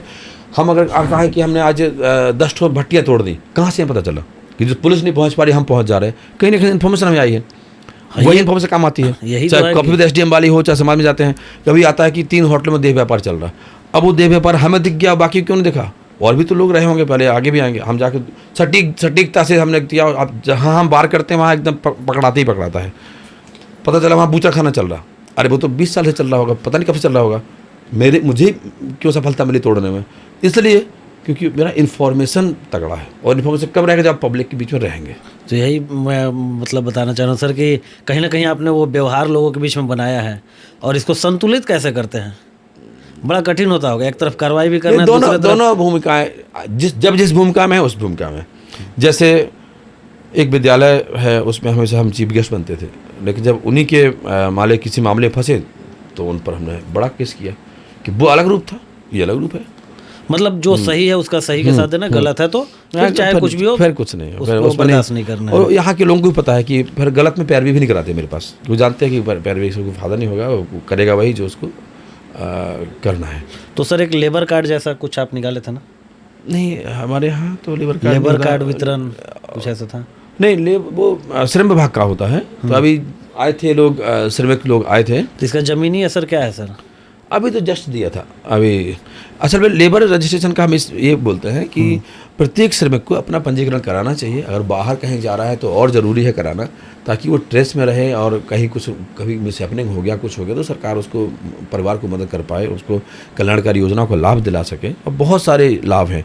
तो लेबर रजिस्ट्रेशन होता है, श्रम निबंधन होता है श्रमिक का, उसी में उसको काट दिया जाता है। तो अभी श्रम दिवस पर हमने कार्यक्रम किया था, तो लेबर विभाग के सौजन्य से कुछ लोगों का निबंधन भी कराया था, कुछ को लेबर कार्ड दिलवाया था। वो लेबर कार्ड चलता रहता है, हमें चलता रहता है। अच्छा सर, कॉफ़ी विद एसडीएम कभी मजदूर आपके पास पहुँचे? हाँ, अभी तो थे। तो महिला मजदूर होंगे, उनकी मेजर तो महिलाएं थे, काफ़ी समस्या थी। हाँ, तो उस पर सर क्या मतलब आपका? बुलाए थे साथ में श्रम विभाग को। देखिए हम क्या करते हैं, जब कॉफी विद एसडीएम कार्यक्रम करते हैं तो हर समय, मतलब हर वीक संबंधित अधिकारियों को ही बुला लेते हैं। मालूम स्वास्थ्य संबंधित है तो सीएस साहब को बुला लेंगे, परिवहन संबंधित डीटीओ सर को बुला लेते हैं, कल्याण का हो तो कल्याण पदाधिकारी को, जो शिक्षा का हो तो डीओ साहब को बुला लेते हैं, कृषि का हो, खाद्य। अच्छा, मतलब संबंधित आप अधिकारियों को भी बैठाते हैं, उनको बैठाते हैं। अच्छा अच्छा अच्छा। नहीं तो सबका देखिए, सबके बारे में सारे शिकायतों को हमें कंपाइल करके उनको भेजना पड़ता, यहीं बैठा लो तो कुछ वहीं पर हल हो जाता है, और कुछ के बाद में हम लिख के भेजते भी कि ये आया था। तो प्रत्येक कॉफी विद एसडीएम में कोई ऑफिसर आते हैं। तो सर तो श्रम वाले में आए थे, श्रम प्रवर्तन पदाधिकारी आए थे। तो आए थे तो सर ठीक है। वो मान लीजिए बहुत सारे ऐसे लोग हैं ना कि सब लोग तो पढ़े लिखे नहीं है सर, लिटरेसी रेट तो गढ़वा का खैर बहुत ये है। तो जो सरकारी अब लिटरेसी रेट बढ़ रहा है। हाँ, अब तो बढ़ रहा है। तो सर जो ये सरकारी योजना का जो लाभ है वो जमीन पे अच्छे से आ पा रहा है, या फिर कुछ तो कमी है, पहुंच पाता है सारे लोगों? देखिए डीबीटी आने के बाद बहुत सुधार आया है। अब चूँकि डायरेक्ट उसके अकाउंट में जा रहा है पैसा बेनिफिशियरी के, इसलिए पारदर्शिता बढ़ी है, और लोगों की स्थिति में भी सुधार हो रहा है, और लोगों में जागरूकता ही बढ़ी है। और सोशल मीडिया के आने के बाद, सिटीजन जर्नलिज्म का दौर आने के बाद विजिल भी बढ़ा है, निगरानी भी जिसको कह सकते हैं नागरिकों की निगरानी भी बढ़ी है, चीज़ों में सुधार आया है, गुड गवर्नेंस बढ़ा है और अधिकारियों में और सरकारों में भी एक अकाउंटेबिलिटी का भाव है। हर सरकार चाहती है कि बेहतर से बेहतर काम करें, पब्लिक में हमारी छवि अच्छी हो, दिल से चाहती है। हर सब कोई कंपटीशन का दौर है, सारे अधिकारी भी चाहते हैं कि हम एकदम वेलफेयर स्टेट के रूप में काम करें। वो अधिकारीपन वाला जो नौकरशाहों का जो अंदाज होता था, सब देखेंगे सारे अधिकारी चाहते हैं, कोशिश करते हैं कि कितना हम मैक्सिमम पब्लिक को मदद कर पाए। तो सर कहने का मतलब है कि जैसा कि अभी हम बताएं कि सारे लोग तो पढ़े लिखे नहीं हैं, तो काम जैसे वो ऑफिस पहुंचते हैं किसी काम को कराने के लिए, बहुत सारे सर कठिनाइयों का भी सामना करना पड़ता है। हाँ, वो तो होता है। उसका हल आखिर कैसे उनको फिर उसी भाषा में उनको समझाया जाता है, या नहीं लिख पा रहा कोई तो उसको कोशिश करते, सबसे बोलते हैं भाई आप लिखित ले आओ। मान लो कोई लिखित नहीं ला पा रहा, तो अपने किसी स्टाफ से बोलते हैं बाबू थोड़ा बैठ के इनका लिखवा दो यहीं पर, अब या हम अपने टेबल पर कहते हैं यहाँ बैठो, जो कोई एक दूसरा व्यक्ति हो तो कहते हैं लिखवाओ। मतलब कि लिटरेसी माध्यम आती है, लेकिन अगर आप काम करना चाहते हैं तो बहुत ज़्यादा अंतर नहीं आएगा।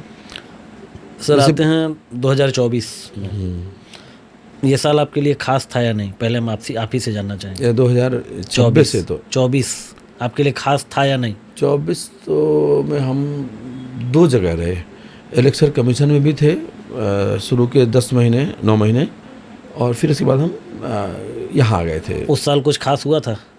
आते ही मुझे इलेक्शन प्रबंधन देखना पड़ा। सबसे मैं 26 सितंबर 25 सितंबर को आया था और अक्टूबर फर्स्ट वीक या सेकंड वीक में ही आचार संहिता लग गई थी। बस आपको वही याद है? उसके बाद तो ऐसा कुछ नहीं हुआ। उसके बाद चुनाव में गाना गाए थे, वो मई में गाए थे लोकसभा। उस समय हम इलेक्शन कमीशन 2024 का ही बात है। 2024 में मई में थे। और शायद खास ये हुआ था कि आपको राज्यपाल के द्वारा वो फिर यहाँ आने के बाद मिला था। वहाँ जो गाना गाए थे, जो वहाँ लोकसभा इलेक्शन के दौरान जो हम रांची में किए थे, उस पर भी हम लोग को अवार्ड मिला था राष्ट्रपति से। तो वही चीज़ वो राष्ट्रपति से अवार्ड मिला था। अच्छा। हमारे ऑफिस को उसी मेरा इनिशिएटिव था। आदरणीय K Ravi Kumar sir chief electoral officer हैं हमारे। 2024 में आपने चुनाव आयोग के लिए गाना गाया, तो गाया था राष्ट्रपति से नोट केवल मुझे व्यक्तिगत नहीं, हमारे ऑफिस को मिला था। 2-3 और भी गाना के अलावा भी थे 2-3 चीज़ें। हैशटैग अभियान चलाए थे सोशल मीडिया पे, ट्विटर वगैरह पे। तो एक पूरे इनिशिएटिव को, एक कंबाइंड अवेयरनेस को हम लोगों को राष्ट्रपति अवार्ड मिला था हमारे ऑफिस को। इसके बाद वो गाना भी काफ़ी ट्रेंड किया था। अच्छा, और इलेक्शन मतदाता परसेंटेज भी बढ़ा था। वो तो मल्टीपल फैक्टर से होता है, लेकिन हो सकता है कुछ गिलहरी और इसका रहा हो, ऐसा भी हो सकता है। फैमिली वोटिंग का उसमें कॉन्सेप्ट दिया था, हमारे सीओ सर के आदेश पर वो तैयार किया गया था। और अच्छी बात ये थी कि उसको भारत निर्वाचन आयोग ने भी अपने सभी हैंडल्स पे उसको डाला था, क्योंकि इलेक्शन कमीशन के लिए ही बनाया ही था वो, तो देश भर में चला था वो। इसमें तो खुशी तो सर थोड़ा सा हाँ एकदम होती है। और फिर यहाँ जब आए गढ़वा में, तो यहाँ भी इलेक्शन अच्छे से करवाए। तो यहाँ के कराने के लिए फिर बेस्ट आरओ का, मतलब best returning officer of Jharkhand का अवार्ड मिला। वो राज्यपाल के महोदय के महामहिम के हाथों में मिला था। सर हैशटैग से याद आया कि सोशल मीडिया पे आप थोड़ा सा ज़्यादा एक्टिव रहते हैं? नहीं, बहुत ज़्यादा नहीं रहते हैं। अब तो यहाँ की मेरा बहुत काम हो गया। पहले ट्विटर पे बहुत एक्टिव रहता था। ट्विटर पहले बहुत, अब देखेंगे मेरा ट्विटर। दर्शक बहुत कम जानते होंगे कि कोई ऐसे अधिकारी हैं जो इंस्टाग्राम फेसबुक के दौर में ट्विटर पे सबसे ज़्यादा, ट्विटर पे मेरे लाख से ऊपर फॉलोअर्स, लेकिन अब एक्टिव यहाँ कम हो गए। अच्छा, जब हम यहाँ नहीं थे तब बहुत मतलब मेरे 10-15 मिलियन हर महीने व्यू आने होते थे। और उसके बाद जो है क्या हो गया, थोड़ा सा कम कर दिया। यहाँ लोकल एक फेसबुक पेज है, सिर्फ अनुमंडल का है। आते ही मैंने बनाया, मेरा ही बनाया हुआ है। मैंने अपना पर्सनल है वो, एसडीओ कम एसडीएम गढ़वा, छोटा सा है। 25 या 30 हज़ार ऐसे कुछ है उसमें फॉलोवर हैं, लेकिन उससे लोगों तक मैसेज आता रहता है। ट्विटर यहाँ चूँकि लोग कम हैं, यहाँ ट्विटर के फॉलोवर हम देखते हैं कि हमें हमारा ग्रुप कौन है, किसको संदेश देना है। वो ट्विटर पर नहीं है, फेसबुक पे है। तो आते ही तुरंत हम फेसबुक बनाए, नया बनाए, मतलब जीरो से स्टार्ट किया था। एक फॉलोवर शुरू किया। खैर उस पेज को हम भी फॉलो करते हैं। अच्छा, आप भी हैं? तो हाँ, 29 हज़ार शायद फॉलोवर्स में, 28 हज़ार ऐसे कुछ। उसी से इन्फॉर्मेशन मिलते रहता है कि आप क्या क्या कुछ डाल दें, लेकिन हर चीज़ नहीं डाली जा सकती। हर चीज़, जैसे मान लीजिए मंगल शुक्र मेरा कोर्ट है, 80 केस सुन रहा हूँ, तो वो चीज़ लीगल चीज़ नहीं डाल सकते हैं। कहीं कोई क्रिटिकल कार्रवाई की, गोपनीय कार्रवाई की, वो नहीं डाल सकते। कभी कभी अवेयरनेस डाल देते हैं, 2-4 पोस्ट कभी डाल दिया, तो ऐसे। तो सर थोड़ा युवाओं पे आते हैं। आज के युवा में धैर्य की बहुत कमी है। आपने अपने पढ़ाई में, जैसा कि आपने बताया कि आपने संघर्ष किया, ये कभी पॉलिटिशियन तो कभी जर्नलिस्ट, तो लास्ट में पिताजी की डांट के बाद आज के युवाओं को आखिर क्या संदेश देना चाहेंगे, खास करके उन लोगों को जो बहुत ज़्यादा बड़ी तैयारी कर रहे हैं, जैसे यूपीएससी वगैरह की, चाहे या फिर जेपीएससी की, तो इन युवाओं को आप क्या ऐसा मतलब संदेश देना चाहेंगे? एक तो हमें देना चाहेंगे कि दूसरे की देखा देखी में नहीं करना चाहिए। अभी क्या हो रहा है कि मेरे पड़ोसी के लड़के ने अगर जेई की तैयारी के लिए कोटा जाने का चुना है तो मेरा बेटा भी क्यों पीछे रहेगा, उसको भी कोटा भेजो। या वो लड़का आईआईटी में गया तो मैं भी आईआईटी में जाऊंगा कुछ भी ये सब नहीं करना चाहिए। ज़्यादातर लोग, अरे राहें बहुत हैं, बहुत सारी। आप अपनी क्षमताओं को आकलन करें। अगर आपका बच्चा है तो उस बच्चे की आकलन और रुचि दोनों करें। और आप बीए करके भी आप देश के कैबिनेट सेक्रेटरी बन सकते हैं, ठीक है, वहाँ तक जा सकते हैं। और आप हो सकता है एमटेक करके भी घर बैठे रहें, परचून की दुकान चला रहे हो। तो इसलिए ज़्यादा डिग्री महत्वपूर्ण नहीं है। दूसरी बात, आज एक और होड़ है कि 100 नंबर लाने की, 100 में 100 लाया, 99 लाया। हम कहते हैं बच्चों को इतना ज़्यादा किताबी मत बनाइए, उनको मध्य मार्ग चलने दीजिए, उनको अच्छा इंसान बनाइए, अंकों की दौड़ में मत बनाइए। जरूरी नहीं कि वो 100 अंक लाने वाला ज़िंदगी में सफल हो ही जाए और 40 अंक लाने वाला असफल हो जाए। ऐसा कोई पैमाना नहीं है, ना ऐसे कोई एग्जाम्पल। मतलब नंबर के पीछे मत भागिए, नॉलेज के पीछे भागिए। और हम देखते हैं बहुत सारे टॉपर्स बताते हैं कि मैंने 19 घंटे पढ़ा, 18 घंटे पढ़ा। ये सब फालतू बात है। Quantity doesn't matter. आप कितने घंटे से क्या मतलब भाई, आप 20 घंटा लेके तब बैठे हो, आपने उसमें क्या ग्राह किया, आपने क्वालिटी क्या देखी। वो आप 2 घंटा में अगर आप लग रहा कि आपको जो सिलेबस है, जो भी एग्जाम दे रहे जो सिलेबस है, आपने अच्छे से उसको डिस्ट्रीब्यूट कर लीजिए, समय रहते आपका सिलेबस पूरा हो जाए, बस वही टारगेट रहना चाहिए। इसलिए नहीं कि टॉपर ने वो बता रहा था 19 घंटे, तो मैं भी 19 घंटे बैठूंगा या बैठूंगी, चाहे पानी डाल के बैठूँ, इससे कुछ नहीं है। मतलब युवाओं को एक संदेश है कि कम समय ही पढ़िए, लेकिन क्वालिटी पढ़िए और मानक पुस्तकें पढ़िए। तो सर, आप अपने दौर में जब डांट खाए उसके बाद का थोड़ा सा बताइए कि कैसा मतलब पढ़ाई करते थे, क्या रूटीन था उस समय ऐसा?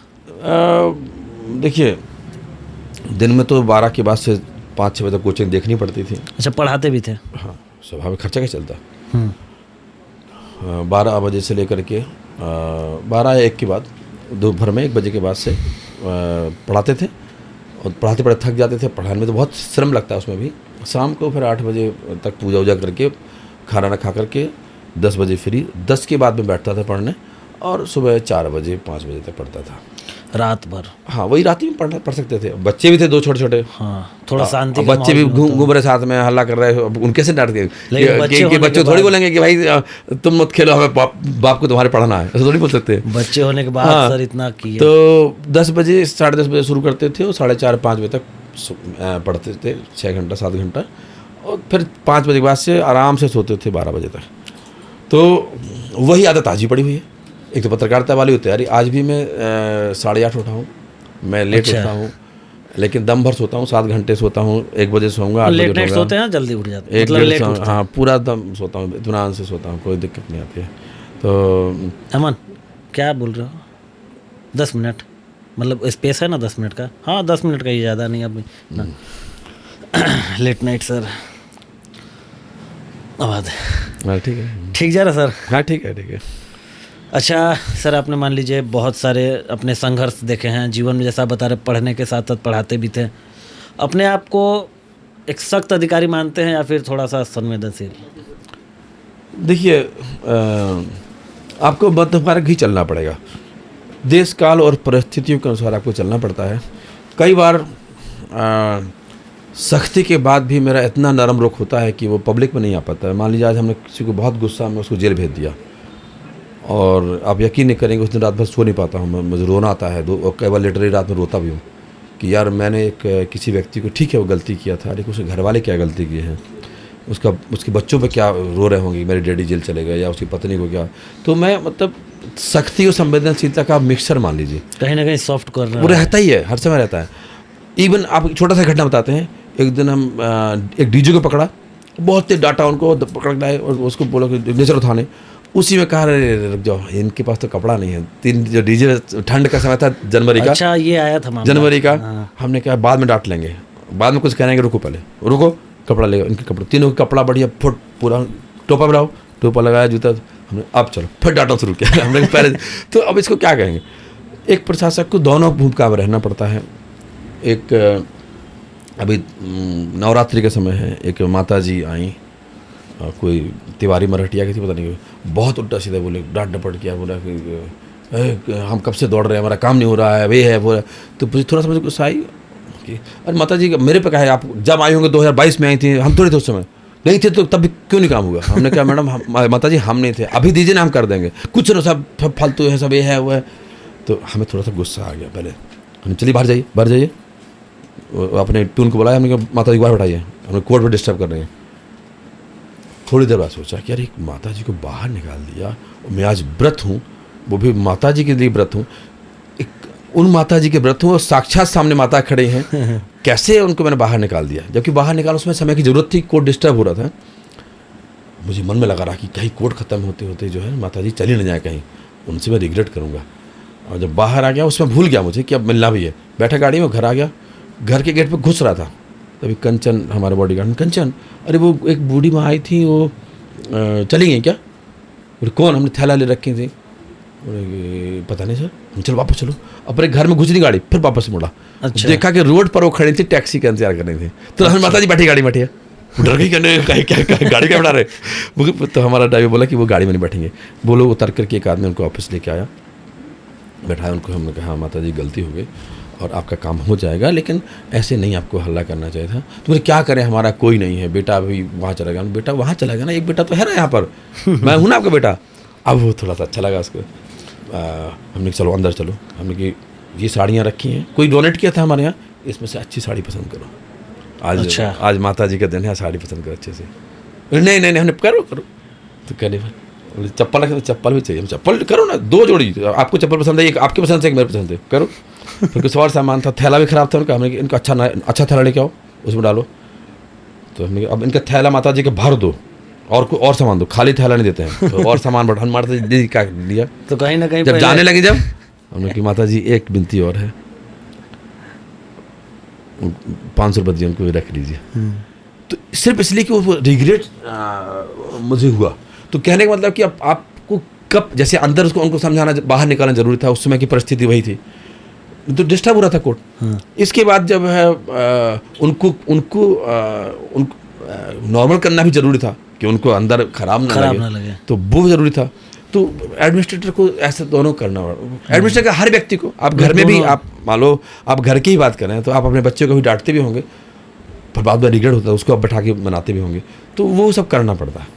मतलब सख्ती और संवेदनशील दोनों एकदम मतलब जरूरी है। हाँ। अच्छा, सिस्टम में सर मान लीजिए कोई कभी मौका मिले तो कोई एक ऐसा बदलाव करना चाहेंगे कुछ, अगर आपको ऐसा लगता है तो? अभी कभी सिस्टम बदलाव करने का मौका मिले? मेरा जो मानना है कि प्रशासन, जो अभी मैंने बोला था वही दोबारा बोल रहा हूँ, प्रशासन बहुत ज़्यादा बदलाव नहीं ला सकता है। भले लोग कहते होंगे, क्योंकि बहुत छोटा सबसेट है समाज का। एंटायर चेंज या बिहेवियरल चेंज जो है वो ग्रेजुअली आता है, वो समाज की ही जागरूकता से आता है। हम लोग थोड़ा बहुत प्रयास, मतलब उस गिलहरी की भूमिका निभा सकते हैं, बट बिना सोशल या मतलब कह सकते हैं इंक्लूसिव एडमिनिस्ट्रेशन या पार्टिसिपेटरी एडमिनिस्ट्रेशन के माध्यम से ही बदलाव हो सकता है। अब जो कॉफी विद एसडीएम क्या है, वो पार्टिसिपेटरी एडमिनिस्ट्रेशन है।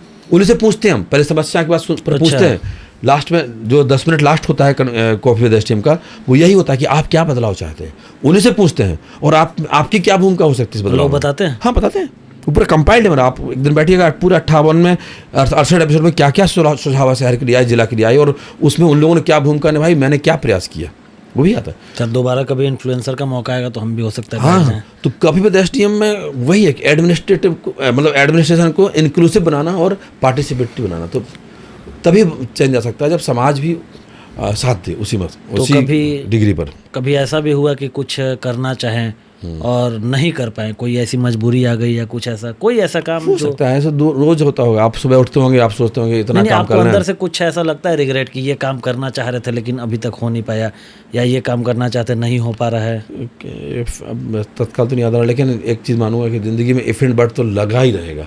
एक किंतु तो छूट ही जाएगा, एक कास्ट तो आपका छूट जाएगा, पर डे बल्कि एक कास्ट छूटता होगा आपका कि आज कास्ट ऐसा होता है, वो नहीं हो पाता है, वो रहता है वो। अच्छा सर, आने वाले 5 सालों में कहाँ देखते हैं खुद को? देखिए 5 साल पहले भी मैं पब्लिक के बीच ही रहता था और आनंद आता था, कोई पोस्ट रहे क्या रहे, आज भी वही रहता हूँ। 5 साल बाद भी मैं इसी रूप में चाहूँगा कि ईश्वर यही मेरी बुद्धि रखे कि ना कहीं प्रलोभन में जाऊँ, ना कहीं लालच आए, अब इंसान बदल सकते हैं, लेकिन ईश्वर से ही प्रार्थना करता हूँ कि नहीं बदलाव आए, जैसा हूँ वैसे ही रहूँ। और ऊपर मेरी पोस्ट कोई चाहते ही पोस्ट बहुत महत्वपूर्ण नहीं है। पोस्ट तो मान लो सिस्टम है, प्रक्रिया है, वो तो प्रमोशन होगा ही, पदोन्नति होगी ही होगी, उस पर तो कोई रोकता नहीं है, होगा। लेकिन पद कोई भी रहे, ऐसे ही बस सहज बना रहूं, और ना मेरी कोई महत्वाकांक्षाएं हैं, मेरे बहुत लिमिटेड खर्च हैं।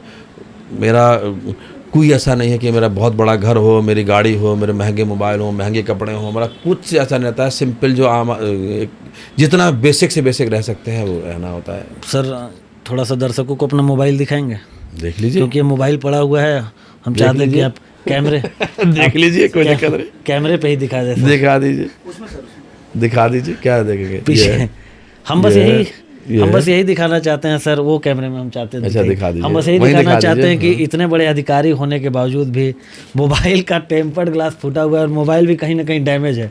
ऐसा मुझे तब नहीं, पता बहुत चला, ज्यादा नहीं, अगर फूटा तो अशुभ होता, वो फूटा नहीं है, फूटा हाँ, नहीं, लेकिन हाँ। विजिबिलिटी है। ऐसा तब क्रैक पता है, चला हाँ। जब आपके मोबाइल से अचानक मेरे पास कॉल आया, तो हम बोले हाँ सर, तो कहते अरे अचानक कॉल चला गया, पता नहीं कैसे हाँ, चला वो सिर्फ हैंग हो रहा था। तो 2020 में लिया था यही, जब गढ़वा आए थे।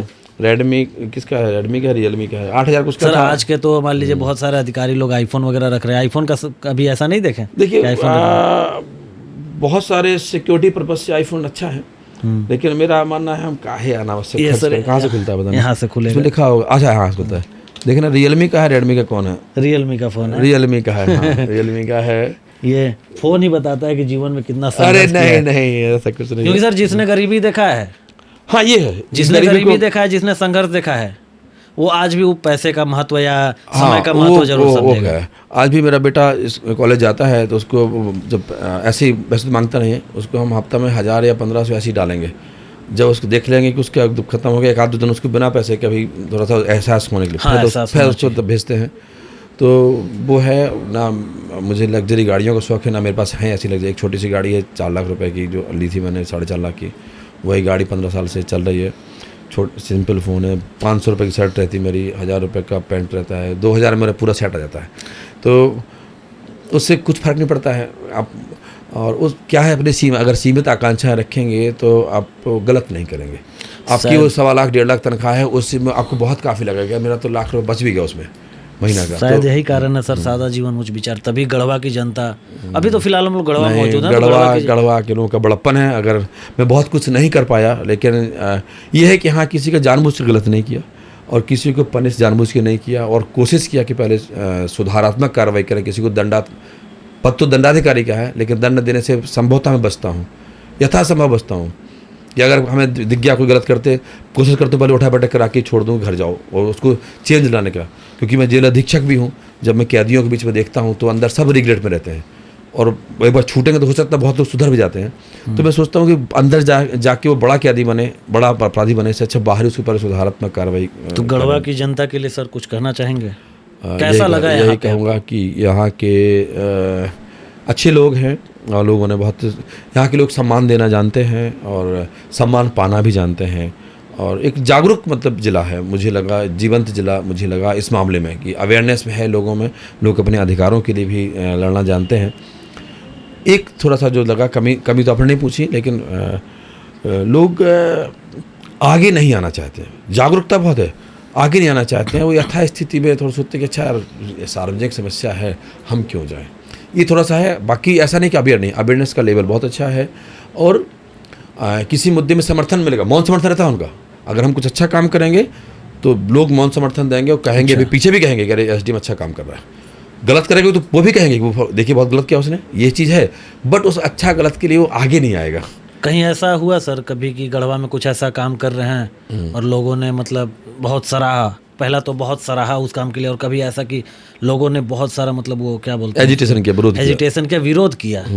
नहीं, टच बोर्ड ईश्वर की कृपा है और लोगों का बड़प्पन है कि मेरे अब तक किसी काम का कोई सार्वजनिक विरोध नहीं हुआ। एक भी धरना प्रदर्शन नहीं मेरे खिलाफ हुआ, एक भी मेरे खिलाफ कोई मतलब टच बोर्ड अभी तक नहीं, कोई शिकायत मेरे सीनियर्स के पास नहीं गई, ना विभाग में, इवन डीसी सर के पास भी शिकायत नहीं गई होगी कि एसडीएम ने गलत किया है, और जो कि सामान्यतः होता है। आप एसडीएम ने किसी को भी, आप सब 100% लोगों को संतुष्ट नहीं कर सकते हैं। हाँ, वो तो है, लेकिन फिर भी अभी तक ईश्वर की कृपा है, इवन मेरे जितने भी कोर्ट की बात यहाँ नहीं डिस्कस करना चाहिए, लेकिन फिर भी जितने मेरे कोर्ट में भीड़ होती है मंगल शुक्र को, और कोर्ट जितने निर्णय सुनाए हैं, तो बहुत कम रिवीजन पे गए हैं। रिवीजन मतलब अपील पे, कि उनके हमारे निर्णय के विरुद्ध बहुत कम लोग गए हैं। हमें तो याद भी नहीं कोई गया भी है कि नहीं गया। अच्छा, तो सामान्य प्रक्रिया है, हमने अगर 10 निर्णय सुनाए, 10 में से 5 में लोग अपील पे जाएंगे कि नहीं, इनके संतुष्ट नहीं है, क्योंकि दोनों पक्षों को पता है कि नहीं, उन्होंने पूरा अच्छे से सुना है, दोनों को संतुष्ट करके सुना है, और वो उन्हें लगता है कि नहीं, निर्णय जो आया वो सही आया है। तो सर गढ़वा तो दोबारा सर्व करने का मौका मिल रहा है, दोबारा मतलब काम करने का। पहले तो कार्यपालक पदाधिकारी थे, और जिला शिक्षा पदाधिकारी और जिला शिक्षा अधीक्षक, और अभी जेल के अधिकारी हैं, और ये एसडीएम। तो याद आएंगे गढ़वा के लोग जब यहाँ जाएंगे तो याद अरे आएंगे नहीं, गढ़वा के लोग? रहेंगे। वो तो एक बार क्या होता है ना, मानव स्वभाव है तो, कि रिश्ते खत्म होते ही नहीं। फिर ये आपकी ज़िंदगी में जितने लोग आए होंगे बचपन से, सबका पटल पे, मानस पटल पे रहते होंगे वो लोग, कहीं मिल जाएंगे। झारखंड छोटा है, तो वो तो फिर अभी हम क्या होता है, कभी हम ट्रेन से जा रहे हैं, ट्रेन में लोग मिल जाएंगे, पहचाना सर हमने कि नहीं सर, मैं वो चाय बासा में, तुमने, अच्छा हाँ पहचाने गए सर, मैं जमशेदपुर का हूँ, वहाँ मिले थे हम लोग नोवेल्टी में, आप खाना खा रहे थे बच्चों के साथ, हमने हाँ याद आ गया था। तो सर दुनिया छोटी है। तो अच्छा, तीसरी बार उम्मीद और प्रयास है गढ़वा एज ए, वो तो जहाँ सरकार भेजती है, हम लोग देखिए, हम लोग अगर गढ़वा भेजेगी आपको, मान लीजिए एज ए डीसी, नहीं, वो तो माननी पड़ता है, कहीं भी जाए, कहीं भेजें। नहीं भेजेगी तो जैसे होता नहीं है कि कहीं जा रहे हैं तो वहाँ पे नहीं गए हैं तो अलग चीज़ है, लेकिन गढ़वा 2 बार आ चुके हैं, तीसरा बार मेरा मानना है, देखिए, अब आपको बीच में टोक रहा हूँ, नहीं टोकना चाहिए। कोशिश करना चाहिए कि जहाँ एक बार काम कर चुके ना, वहाँ दोबारा काम नहीं करना चाहिए। यही चीज़ जानना चाह रहे थे मेरा मतलब कि तीसरी बार अगर मौका मिलेगा, दूसरी बार भी नहीं आना चाहिए। बट ये होता है, मजबूरी होती है, शासन जहाँ भेजेगा, आप तो सर्वेंट हैं। होता क्या है ना, कि जहाँ आपके एक बार पर्सनल रिश्ते हो गए, वहाँ आप एज ए दंडाधिकारी अच्छा काम नहीं कर पाएंगे। इसलिए मैं चाहता हूँ कि कई लोग कहते हैं कि ट्रांसफर पोस्टिंग काहे होता है, मैं कहता हूँ होना चाहिए। उसको जहाँ इनफॉर्मल होना, कोई ऑफिसर शुरू हुआ तो फिर वो उतना सटीकता से काम नहीं, बहुत टफ करता तो है, बहुत टफ होता है। भूमिकाओं में संतुलन बहुत मुश्किल हो जाता है, कि कहीं आपकी दोस्ती भी है, उसी को आपको जेल भेजना पड़ रहा। तो ये जैसे कि आपने अभी स्कूल वाला मेंशन किया, और भी है कि वहाँ चीफ गेस्ट बन के जाता था। एक हम बता रहे, अब टाइम होता है, ऐसे सुन लीजिए, मत रिकॉर्ड कीजिए, ऐसे सुन लीजिए जैसे करना है। एक जगह से किसी का फ़ोन आया, सर मेरे घर में शादी है, आपको आना होगा। हम आएंगे। शादी एक दिन पहले फिर फ़ोन किया, आपको आना ही होगा। ठीक है, आएंगे। उस दिन आएंगे, सर शाम को आपको याद है ना आना है, हमने कहा आएंगे। फिर भी मैं नहीं गया 8 बजे तक। बोले अब पहुँचे नहीं सर, डीडीसी सर आ गए हैं, फलाना आ गए हैं, ढकाना आ गए हैं, आप नहीं आए। हम क्यों नहीं जा रहे थे कि हम वहाँ जा रहे हैं, वहाँ डीजे बजता मुझे मिलेगा, मैं जब्त कर ही लूँगा। कितना खराब जाएगा, कोई नहीं खा, रसगुल्ला खा रहे हैं, उनके जब्त कर रहे हैं। तो हमने अपने बॉडीगार्ड को भेजा कि एक बार देखा वहाँ डीजे बज रहा है, बज तो नहीं रहा। तो बोले कि सर दूर खड़ा है लेकिन बज नहीं रहा है। तो हमने वहाँ तो 3-4 बैंकेट हॉल है, क्या पता किसका खड़ा है। इनके बोले कि दरवाजे नहीं था। हमने ठीक है तो चलो, कपड़ा वपड़ा पहने 5 मिनट में जब पहुँचे वहाँ देखा इन्हीं के दरवाजे पे बज रहा था भयंकर। 10 बजे तक अलाउ आप करते थे? नहीं, अलाउ ही नहीं, डीजे अलाउ ही नहीं हमारे यहाँ। हमारे सदर यहाँ तो बजता है, आपके यहाँ खूब, हमारे यहाँ बजता है। तो 8 बजे निकलने से पहले उनको फ़ोन किया, अच्छा मिश्रा जी आपके यहाँ डीजे तो नहीं है? नहीं सर, आप हमें पता है आपका आदेश नहीं बज रहा, और कैसे बता देगा। ठीक है, पहुँचे, बाहर के बजता मिला, दोनों बॉडीगार्ड से कहा कि उसको ले जाओ थाने। हम अंदर चले गए। अब अंदर जो है डीडीसी सर बैठे थे, और बस खाना, हम भी एक पोलिटिको टाइप का बना था, गुमटी टाइप की, खाने लगे हम लोग। तुरंत उन्हीं के मिश्रा जी का फोन आया, हाँ प्रणाम सर। हमने क्या बताइए। अरे सर थोड़ा गड़बड़ हो गई। क्या हो गया? अरे थाने वाले जो है ना डीजे पकड़ ले गए। हमने थाने वाले नहीं पकड़ ले गए, मैंने पकड़ा है। तो बोले आप आ गए क्या? हमने कहा हाँ अभी भी तो आया हूँ। तो बोले कि आपने पकड़ा है? हमने कहा हाँ। आप कहाँ हैं? हमने कहा यहाँ जहाँ डीडी सर बैठे हैं वहीं पर, मैं रसगुल्ला खा रहा हूँ। आप क्या?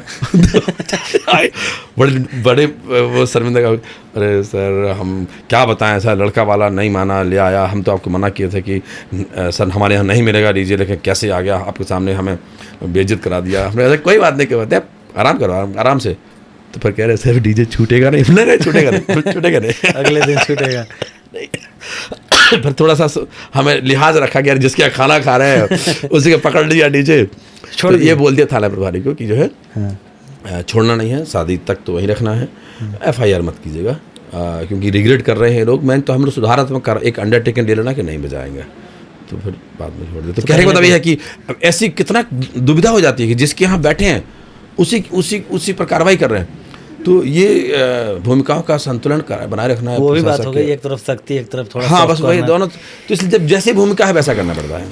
सर हमारे पास सर रैपिड फायर का कुछ सवाल है, अच्छा। एक वर्ड में जवाब देना है। ठीक है, शुरू किया जाए सर। ठीक है। चाय या कॉफ़ी? चाय। लेकिन कॉफ़ी तो एचडीएम मतलब। हाँ मतलब मुझे चाय पसंद है। फील्ड वर्क या ऑफिस वर्क? फील्ड। सख्त अफसर या फ्रेंडली अफसर? फ्रेंडली। सुबह जल्दी उठना या देर रात काम करना? दोनों में, हाँ देर रात काम करना। किताब या मोबाइल?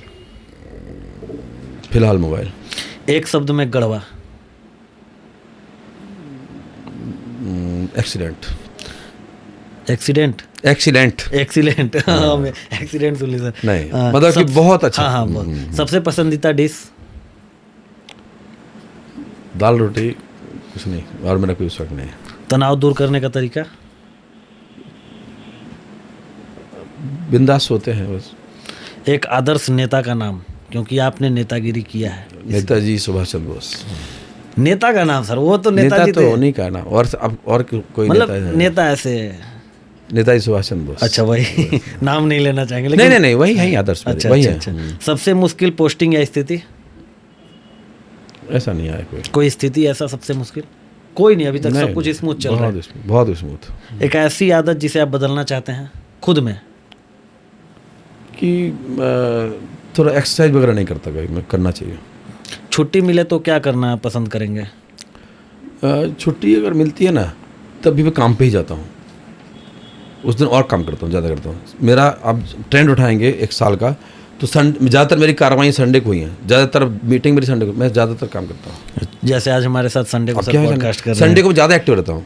हैं। सोशल मीडिया जरूरी या समय की बर्बादी? इस प्रोस एंड कॉन्स दोनों हैं। समय की बर्बादी तो इसमें है ही है, बट आवश्यक भी है। युवाओं में सबसे बड़ी कमी? जल्दी अमीर बनने की। एक लाइन में सर मैसेज जनता के लिए आपका, जो भी आप मैसेज सर हमारे ऑडियंस को, हमारी जनता को देना चाहते हैं। देखिए, ज़िंदगी में ईमानदारी से काम करें, और कभी भी दूसरे के कंधे पर सवार होकर के रातों रात अमीर नहीं बनना का सोचें, और मेहनत करेंगे तो सफलताएं ज़रूर मिलती हैं। और न केवल अपने, बल्कि समाज, अपने देश और इस दुनिया के बारे में भी सोचें। वही ज़िंदगी का असली आनंद है। और मैं यही कहूँगा कि एक बड़ा इंसान या अमीर इंसान होने से अच्छा एक अच्छा नागरिक बने, वही ज़िंदगी की सफलता है। सर बहुत बहुत धन्यवाद हमें अपना समय देने के लिए। Thank you. तो ये थे हमारे साथ एसडीओ कम एसडीएम गढ़वा श्री संजय पांडे सर, जिनकी बातें हमने सुनी, जिनके संघर्ष के बारे में हमने जाना, कैसे इन्होंने तरह तरह के प्रोफेशन अपनाए, लेकिन फ़िलहाल वो एज ए सिविल सर्वेंट सर्व कर रहे हैं हमारे झारखंड राज्य में। आपको इनके विचार कैसे लगे? हमारा कमेंट बॉक्स खुला है, आप अपने विचार साझा कर सकते हैं। साथ ही जीवन में जिस तरीके से इन्होंने संघर्ष किया, उस जर्नी को गढ़वा में कैसे इन्होंने परफॉर्म किया, उस जर्नी को आप जो चाहें अपनी इच्छा, इनके विचार, मतलब जो भी आपने सुना, क्या आपको लगता है आप के अंदर कुछ बदलाव आ सकता है, समाज में कुछ बदलाव आ सकता है, तो हमें कमेंट करके जरूर बताइएगा। फिलहाल हम सर आपको बहुत बहुत धन्यवाद करते हैं, आपने अपना बहुमूल्य समय दिया हमारे विचार झारखंड के इस एपिसोड में। बहुत बहुत धन्यवाद, बहुत बहुत हम आपका धन्यवाद करते हैं। जोहार, नमस्कार, प्रणाम। Thank you.